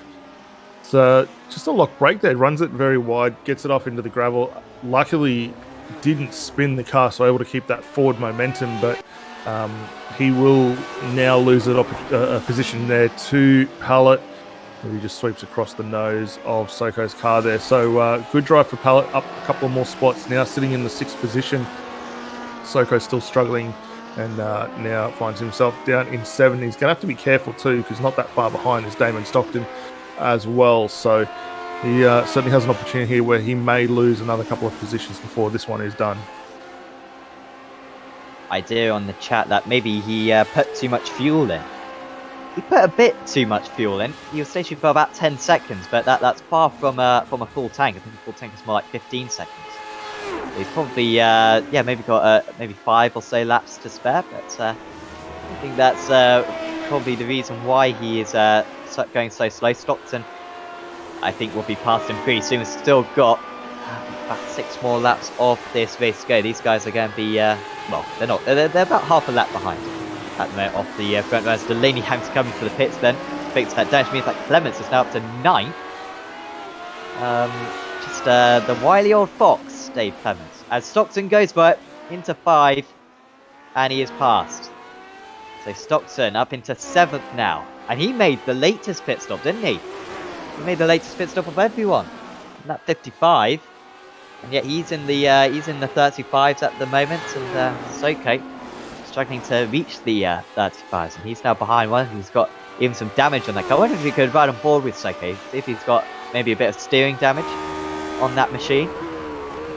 Wheel looks pretty straight, to be fair. Yeah, and there's no damage on the front wing there that would suggest any kind of issue. So it might just be at this point in time, the model updates itself, just a smidge of damage now on that front left corner. Just fallen out of the window in which he was comfortable with it, because while the track has certainly cooled off, and we'll find that some drivers really take a liking to it, it just messes a little bit with the driving styles of a few of these guys. I think for Soko, unfortunately, it's been one of those changes that's ultimately hurt him just a fraction. Still, if he can hold on to 8th position tonight, which he should do at this point, he's got himself a 10-second gap over David Clements. He'll be very happy with that. I mean, it's still a good result. Ultimately, not probably where he wants to be, but certainly could definitely be a lot worse. So it looks like we'll get the 65th lap of the race in with a couple of minutes to spare. Because we're now on lap 61. It's Timothy Bevan leading the way. 11.5 seconds clear of Scott Gamble. Bevan was running up, or started this race in 9th position. Took more fuel at his first pit. Took less fuel at his first pit stop. Got him track position and basically was absolutely flying in his second stint. That's what has won him this race. Blake Delaney with a lot of damage still. I think he may have already used his fast pass, hence why he's grabbing round still. Scott Gamble in second place. Then it's Matt Morris down lob after a crash at the final corner earlier on. Unfortunately for him, was just before his second pit stop, so he's remained in 4th. Adam Briggs, after issues on the first lap, he could have certainly fought for the podium if it weren't for that. He now sits the fast lap of the race, does Briggs, just shy of the 1 minute 32s. Then it's Chris Pellett, Damon Stockton, Benjamin Soko, who's really struggling. Dave Clements, who's just set the fastest first sector of anyone, as Dave Clements. And Paul Jones up into 10th place. Under the radar is Jones. And that would be a good result for him. Also, Dean Ross up into 12th after running the first half of the race. Oh, it's Dave Clements puts a 32 in. Stunning. But Dean Ross, with after running most of this race in last place, doing very well to get himself up into 12th place. Credit to him for continuing on in this race. So Clements 7 seconds behind Soko now. He just was 2.5 seconds faster. He can catch up. 8th place. It's on the cards. Yeah, definitely in with an opportunity there for Clements. That was a cracking time because I was just keeping an eye on that. We saw Briggs with that 1:33 dead, and then just a 1/10 of a second for Clements there to just go under. So really coming on strong to finish this race. Schweikert not able to get a move done. He closes in on to Brenton Hawkins. That gap 0.6 of a second. These guys scrapping over the 13th place, which not a bad fight, all things considered. They have found themselves in a little bit of trouble earlier on, but pushing it through very well. At the point, Briggs, again, a little bit quicker, another 32.9. So as the track continues to cool down, the time's starting to really come to these guys now. You have a fast stack. You have a fast stack. They're all coming in fast now. You can see how much sunnier it has got as well. I wonder if the warmer temperatures have arrived here at Barcelona. It's meaning that these tyres are operating that much better, which is totally counterintuitive to everything that we've learnt on our racing. But we've learned a lot today. Unfortunately, we're probably not going to have another event in this car for a little while, but it's been fantastic to see this Lotus 79 out on track. Certainly been one of the best races around this Barcelona circuit that I've seen. Often quite a dull circuit, and yet I think this combination has got absolutely fantastic. So congrats to the Aussie mixed and fixed guys for organising such a fantastic event. See Dean Ross, the only driver to not have made 2 or 3 stops. I think Ross towed back to the pits on lap 1 and put a full tank of fuel in straight away. And hence why he's been able to go to the end of the race. If they were allowed to start on a full tank, then it would have just been a one-stop race, which would have been a little bit more dull than this 2-stop race that we have seen for these drivers, because they were limited on fuel for the opening stint. Briggs with another fastest lap of the race. He's 4.8 seconds behind Lob, who himself is lapping pretty rapidly as well. They're both catching up considerably to Matt Morris, but it's not going to be enough to get back within the podium places. Stockton is past Pellet, I believe. What's going on there? Has Pellet made a mistake? I think Pellet may have missed, or maybe it's Stockton who's made the mistake. Going into the final corner again, we've seen 2 big incidents already today here, and we're going to see a third. Pellet hard into the wall. Doesn't lose any tyres because we're using the old damage model, but he's going to limp that car back. He might drop outside the top 10. Yeah, and that's that same little issue that we've seen for quite a few drivers tonight. Just picks up a little bit of the gravel, and it's just enough to rotate that car around and heavily into the wall. This time on the inside, a little bit different to what we've seen previously. So we'll keep an eye to see whether he can get that car back underway, and hopefully it doesn't lose too many more positions. But Sam and the viewers, I put it to you this way: who is going to set the quickest lap time, and by how much, with just 2 laps to go? Who do we reckon it's going to be? Because we're seeing some blistering times coming out here at the moment. I'm going to take the safe bet this time. I know I've gone a bit ordinary on a few other ones. I'm going to stick with Briggs. I reckon he's possibly got a 32.6 in him. Well, I kind of wanted to go for Briggs. I will go for, as we see Clements trying to get past Soko. Oh, there goes Briggs, look at that. I don't know. I guess I can really only go for Clements, can't I? No, I'll go for a wildcard. I'll go for Scotty Gamble to go for the fastest lap with a 32.7. I'll put that one in the hat, even though he hasn't set a 32 for this entire race. But his first lap of the race was a low 33. But fingers crossed for that one. Soko being caught by Clements. Also, Pellet is behind these drivers now. So this is about for 7th place. Clements couldn't have dreamt of this race. About 20 laps in, will Soko defend? He's leaving the door open. Here comes Clements into T1. He's not there. Soko having to carry so little speed through these corners. You can see how he's still struggling for pace. As we, the leaders on their last lap, these guys on their penultimate lap. Soko just understeering through.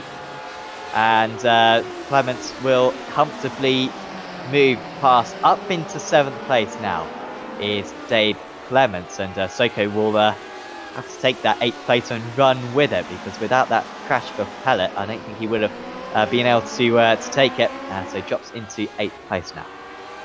Yeah, and Soko's certainly going to be wondering where the pace has gone for this final stint, because he was definitely one of the fast chargers throughout the course of the second stint there. And to see the move that Clements just put on him there, who, at one point we were saying Clements wasn't a factor in this to get up a position, and he's lost a long way down, and ultimately now finds himself 8th. And I mean, still take nothing away from Clements. It's been very clean, methodical race for him, like always, and we've seen that in a lot of races where we've been fortunate enough to watch him and doing it all again, which is great to see. So for Soko, he's going to have to keep an eye on this one, but for this man, Tim Phoeben, not only has he wrapped up last week the season 11 championship, he's come home for tonight with a few corners to go. First opportunity to get the week 13 special event victory. Yeah, it's been an awesome drive from Phoeben. He started in 9th. We counted him out in the early stages. He's pretty much dominated ever since. Timothy Phoeben comes to the line to win this Aussie Mixed and Fixed Week 13 special event. And he is the champion in the Lotus 79. Gamble pushed him hard. 8 seconds between the two of them in the end. Finishes in 2nd place. And it will be Matt Morris who will round out your podium. Kept it on the circuit, did Morris was strong throughout. And he will end up on that 3rd step. Congratulations to the car number 66. There he is, crossing the line in 3rd position. Lobb and Briggs, rapid towards the end. They finish in 4th and 5th, and it does seem like Daniel's pick for Adam Briggs to set the fastest lap was correct, as he sets another one. 32.74 to round out the race. What could have been for Adam Briggs if it weren't for an incident on the opening lap of the race? Stockton, good result for him in 6th place, and also Clements and Soko, Pellet and Jones will be your top 10 finishers. But Daniel, we've said it a few times, why is there not more racing in this Lotus 79? The drivers love driving it. We love watching it, and that was just a fascinating event and kept us guessing throughout. Yeah, look, I think we learned quite a few things tonight. I mean, we already knew the 79 was a great car from the history books, and for the guys that have driven it, they know it's a great car. But we saw some fantastic racing. It's a car that you can slide around a lot. It comes back on the it looks after the tires exceptionally well with the tire model that's on it right now, and that was evident through the end of the 3rd stint, 2nd stints. The guys were just able to lean on those tires and get the most out of it, and the racing was exceptionally close. So I wouldn't be surprised if at the conclusion of this one we see a lot more guys looking to pick up the 79 and get a few more runs in maybe some of the iRacing official races and really start to enjoy it. I'm certainly looking forward to getting back into it as myself. Definitely. Hey, Aussie Mixed and Fixed Lotus 79? I'd be up for that. Even though I'm not Australian, but still, I'll try to muscle my way in. I think we've got everyone across the line then, and that's a fitting fate to see the race winner do some donuts on the circuit of Barcelona tarmac there. A fantastic host for this race. Of course, believe that this circuit came out 9 months ago. Really take it for granted now, but has certainly got a lot of use, especially in this series. We visit it every single season. Timothy Phoeben wins out, 8.2 seconds clear of Scott Gamble. Matt Morris, a distant 3rd, but still good job from Matt Morris. Dan Lobb and Adam Briggs, 4th and 5th. Briggs, like I keep on saying, so quick. 38.5 seconds until he could have won today. Hopefully we see him have a good GT championship next season. Then it's Damon Stockton. He was kind of up and down all the way through the event, but managed to finish in 6th place. Clements, he was running outside the top 10 for most of the race. Certainly the first half was having a dull race, and all of a sudden got very exciting near the end. Gained about 3 places in the last 10 laps. Finishes in 7th. Benjamin Soko struggling so much near the end.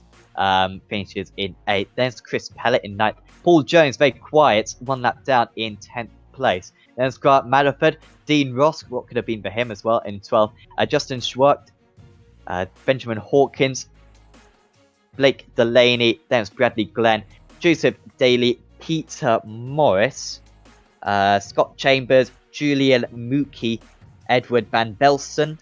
What could have been from Van Belsen? Remember Van Belsen? He was driving in 5th place, I think, at one point. Could have even got a podium out of today's event. Matt Lapine, Ben Arthur, and Stuart Vaughan were all the judges. Vaughan started on pole position. But involved in a collision at turn 1, and that pretty much spelt the end for his race. So we should get a chat with a few of the judges. Will be really interesting actually to hear from the drivers, and already looks as though we have our race winner in the commentary box with us, Timothy Phoeben. Congratulations, Timothy. I mean, a fantastic result at Belle Isle last week, and then you back it up with this event today as well. Just take us through qualifying, because you qualified in 9th place, and yet your race pace seemed to be so much better. Was that a mistake in qualifying, or just struggling to turn on the tyres? Yeah, thanks, Sam. Qualifying, I probably struggled to get the front tyres working, and it was a little bit conservative. I actually got a 0 contact on one of the cones on the 3rd last turn or whatever, so that struck at my lap. But yeah, it was only going to be good enough for 8th, I think, anyway. But I don't know, the car just seemed to really turn on in the race, and to be honest, didn't own the car this afternoon. Bought it this afternoon, did 20 minutes of practice, got comfortable, I suppose, pretty quickly, and jumped into the race. Wow, okay. So that makes your race win even more impressive. What seemed to be an inspired call from you was to take less fuel at the first pit stop. What was the thinking behind that? Look, just drawing on a bit of experience from the AMF series, I suppose. I actually wasn't sure whether you needed to take the whole lot or not. I had no idea, so I was just like, I'm going to take less fuel, try and because I was getting lost in the draft a bit from the boys in front at the start. So I'm just going to take less fuel, try and get a bit of track position and get up there. And yeah, when I came out of the car, I was just like a jet. I honestly thought I was doing something wrong. I was like, am I missing something here? Am I going to wear out the tyres? I don't know. I felt like, Scotty sort of just let me go, and then I reeled in Darren, and he sort of made it easy for me. And yeah, the rest was history, to be honest. What was the tyre wear out there? We were really confused because we were seeing fast laps of the race being set by drivers on 25 lap old tyres. Was there any drop off? No, honestly, the car just got better the whole way through. I didn't take tyres once. It just kept getting quicker and quicker, and yeah, just the lower the fuel, the quicker it got, and the tyres just seemed to get better. So I think they dropped off really in the last couple of laps. I had a couple of moments, and the car just felt a bit odd, it was wandering in the front a little bit in that last lap, a couple of laps. So I was a bit concerned, but no, it was unreal. Yeah, super stoked. Definitely. And looking forward as well to the GT Championship next week. I think you said last week how you're going to have like a week off pretty much. But how are you feeling about the first couple of rounds in that, and have you done any practice so far? No, I haven't been back in the BMW since, so I suppose this week we'll test a couple of the cars. I think there's new sets out, so we'll just make sure that the BMW is the right way to go for us this season. But I think it'll be I think I'll still stick with the BMW. But now looking forward to it. It'd be good to see some new competition in there, and hopefully can run up the front. Absolutely. Well, best of luck for that one, Timothy. Is there anyone you'd like to give a shout out to? Just thanks to Ryan and the crew for organising this event. It was a lot of fun. I had an absolute ball. Love that car. yeah, such a incredible amount of fun driving that race. So just thanks to Ryan and just thanks to Mark One and Dave. He was giving me a bit of directions for the race, so that was good. But yeah, that was just an awesome event. So and yeah, well done to Scott and Matt Morris. Awesome. Well, thanks for having a chat with us, Timothy, and best of luck for next week. Thanks, guys. Take it easy. Your race winner there, Timothy Theben, and Daniel, I believe you're standing by with Scott Gamble. Yeah, thanks, Sam. Scott, mate, congratulations, second place tonight. Before we get into the race, though, let's quickly rewind 65 laps ago. We saw qualifying finished up P5 after the top 10 shootout. Turned to race, 5th on the grid, into turn 1, P1. How'd you do it, mate? The car got away fantastically well. Yeah, I don't know, mate. I just put the clutch in, gave it full revs, and I must have just gripped up and took off. I couldn't believe it myself either. Yeah, it was crazy. Yeah, look, it was a fantastic getaway. If you get a chance to roll back through the broadcast later on, we had a bird's eye view nearly from your angle just to see how it was. It looked like a fantastic launch. You found yourself in some stiff competition early on with Darren Lobb and Matt Morris. You three seemed to extend a little bit of a gap over Tim Theben early on. How did you find the car over the course of the event? It looked very good for you early on and then stayed thereabouts over the course of the run. Yeah, I mean, the car was good. It was, I tried pushing hard early to try and break Darren and Matt, and I got it out to a second, but I just couldn't really get it much more than that. And, you know, I paid for it a little bit through the middle stint where our pace dropped off. But at the end of the stint, when the fuel came off, you know, the pace came back. I mean, the car's really fast with the less fuel you put in it. So, yeah, that was how the sort of first, and we overfilled on our first pit stop just by accident. We wanted to go up to 50 litres again, and I think we ended up with 68 litres or something we put in, which cost us. And Tim made a great call on his strategy, and we definitely got out strategy that race by him. It was a top job. Oh, look, it was a really solid effort there from all the top three, I think, from what we saw. Prior to coming into the event tonight, had you put many laps in on the 79 at all?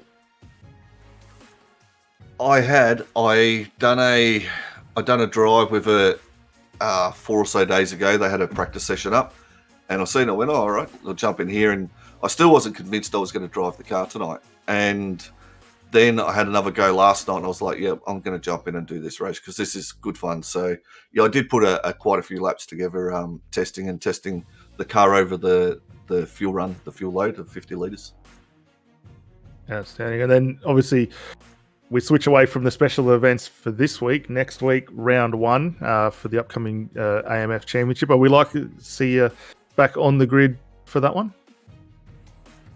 Yeah, possibly. I've been struggling with a right arm injury in the bicep. It's been giving me a lot of problems, especially the last 3-4 months. But I had to have a bit of a break there and try and get it a bit right. I mean, and dial the wheel down a little bit to try and help with it. But yeah, I do want to run the GTE series again. It's a great series, and with you guys with the broadcast and new sponsors on board, it's going to be awesome. So I am looking forward to it. Yes.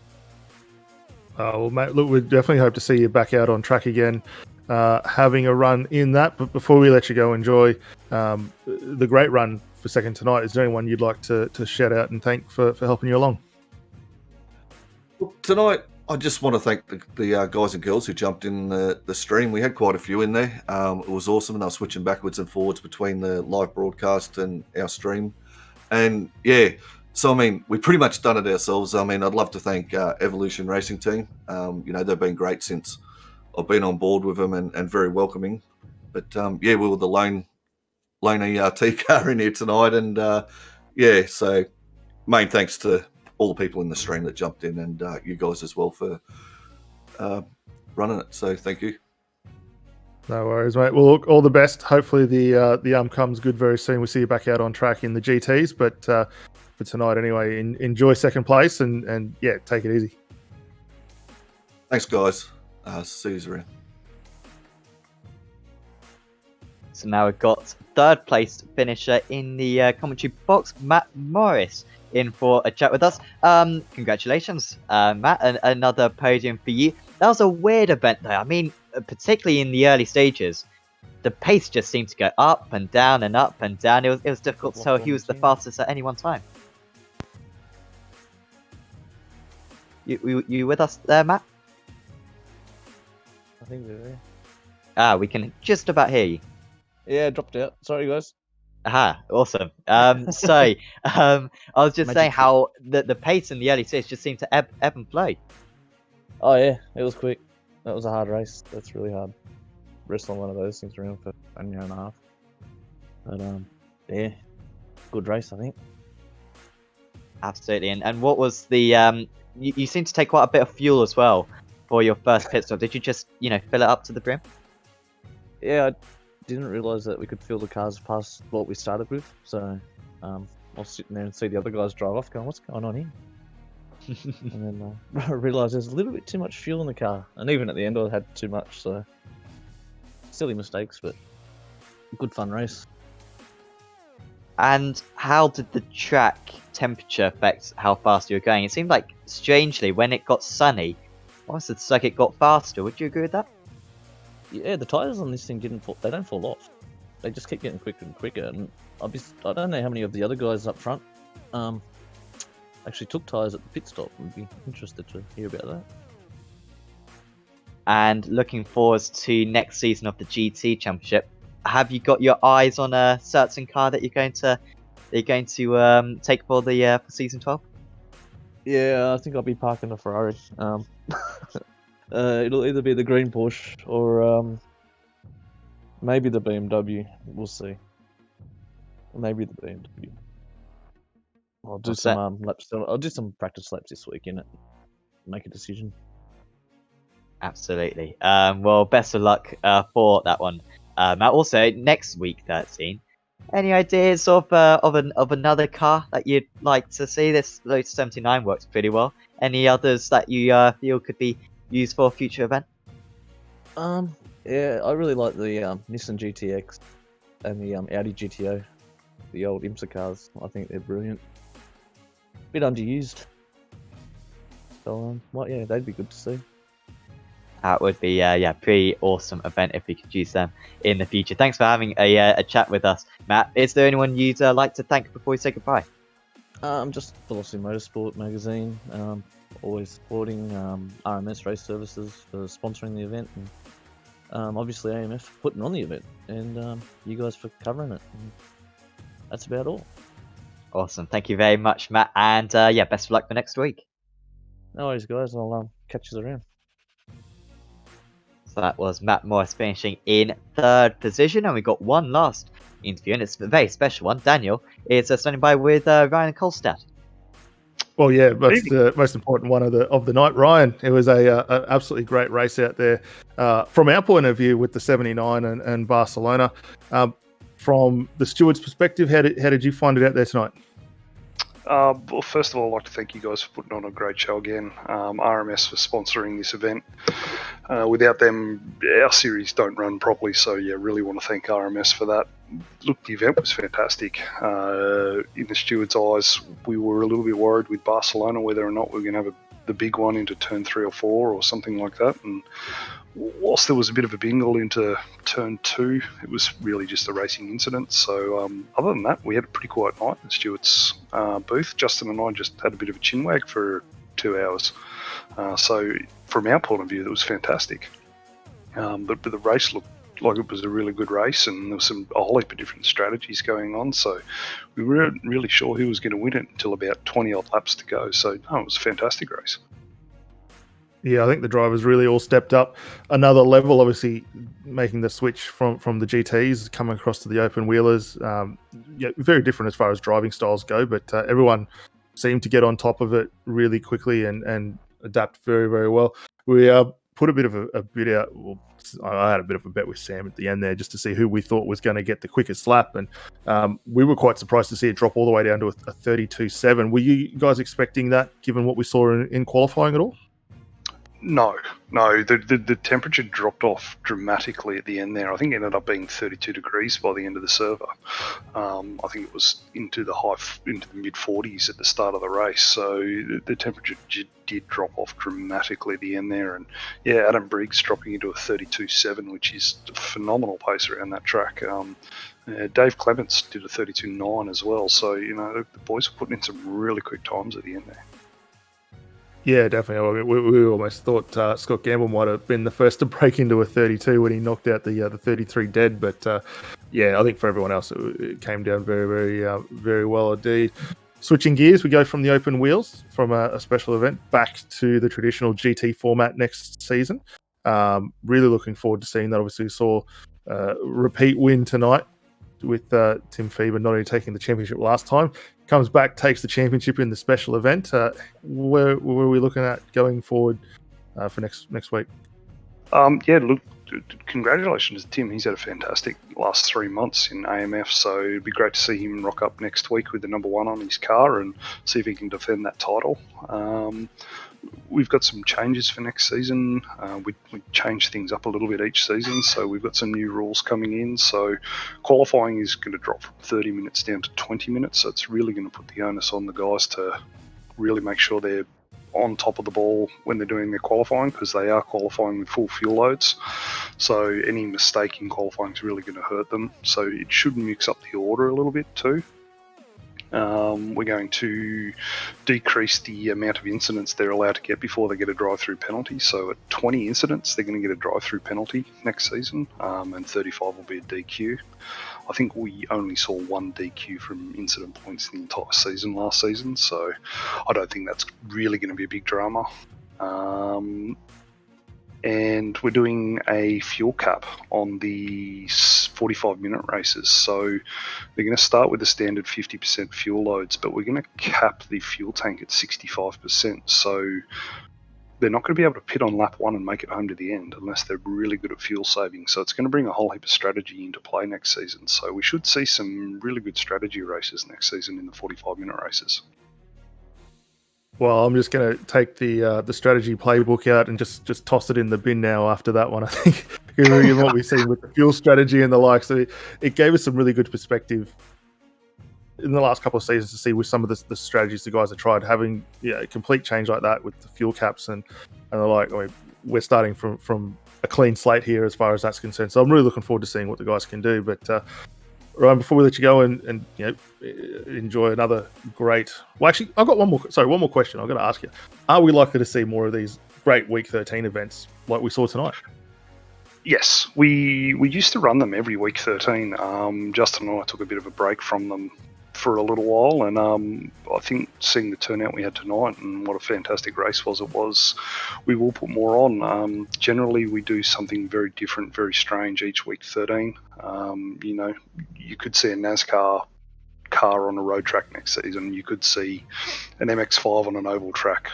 We like to change it up and do something a little bit different for the guys, something a little bit left field. So look, we'll go to the drawing board and we'll figure something out for next Week 13.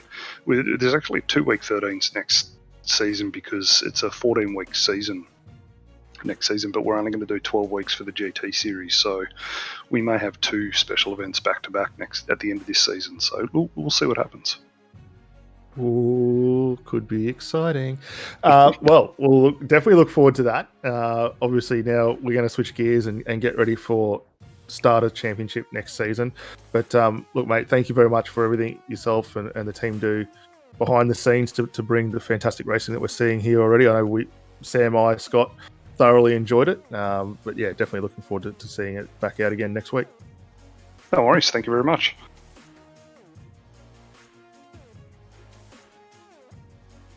Van Kolstad there, organizer of the Aussie Mixed and Fixed series. Final word then, Daniel. A brilliant event we're seeing tonight, and I'm just looking forward to the GT Championship coming up. It's one of the most competitive series we broadcast on Apex Racing Team. I'm sure it's one of the most competitive we see on the esports network as well. And that change that the fuel is now limited, I think is a fantastic move because it brings in a whole lot more strategy. Before, we kind of just saw everyone pit on the first lap if there was a safety car. That happened kind of 4 or 5 times across the season. Now that it's capped, I think we're going to see a lot more kind of fuel-saving tactics used by drivers, and it's going to be a lot more competitive. Yeah, look, it's going to be very, very interesting to see what happens with that. I think, as Ryan said, that the change in having a capped fuel window, especially for the 45-minute race, is really going to throw the door wide open for the opportunities and strategies the guys want to run with it. I know a few seasons back when Scott and I were watching the official IMSA race, we saw some guys be very, very diligent on the right foot and could get some massive fuel windows out of these GTE cars. So potentially we'll see a lot of that come back through. First week out, next week, we're off to Silverstone.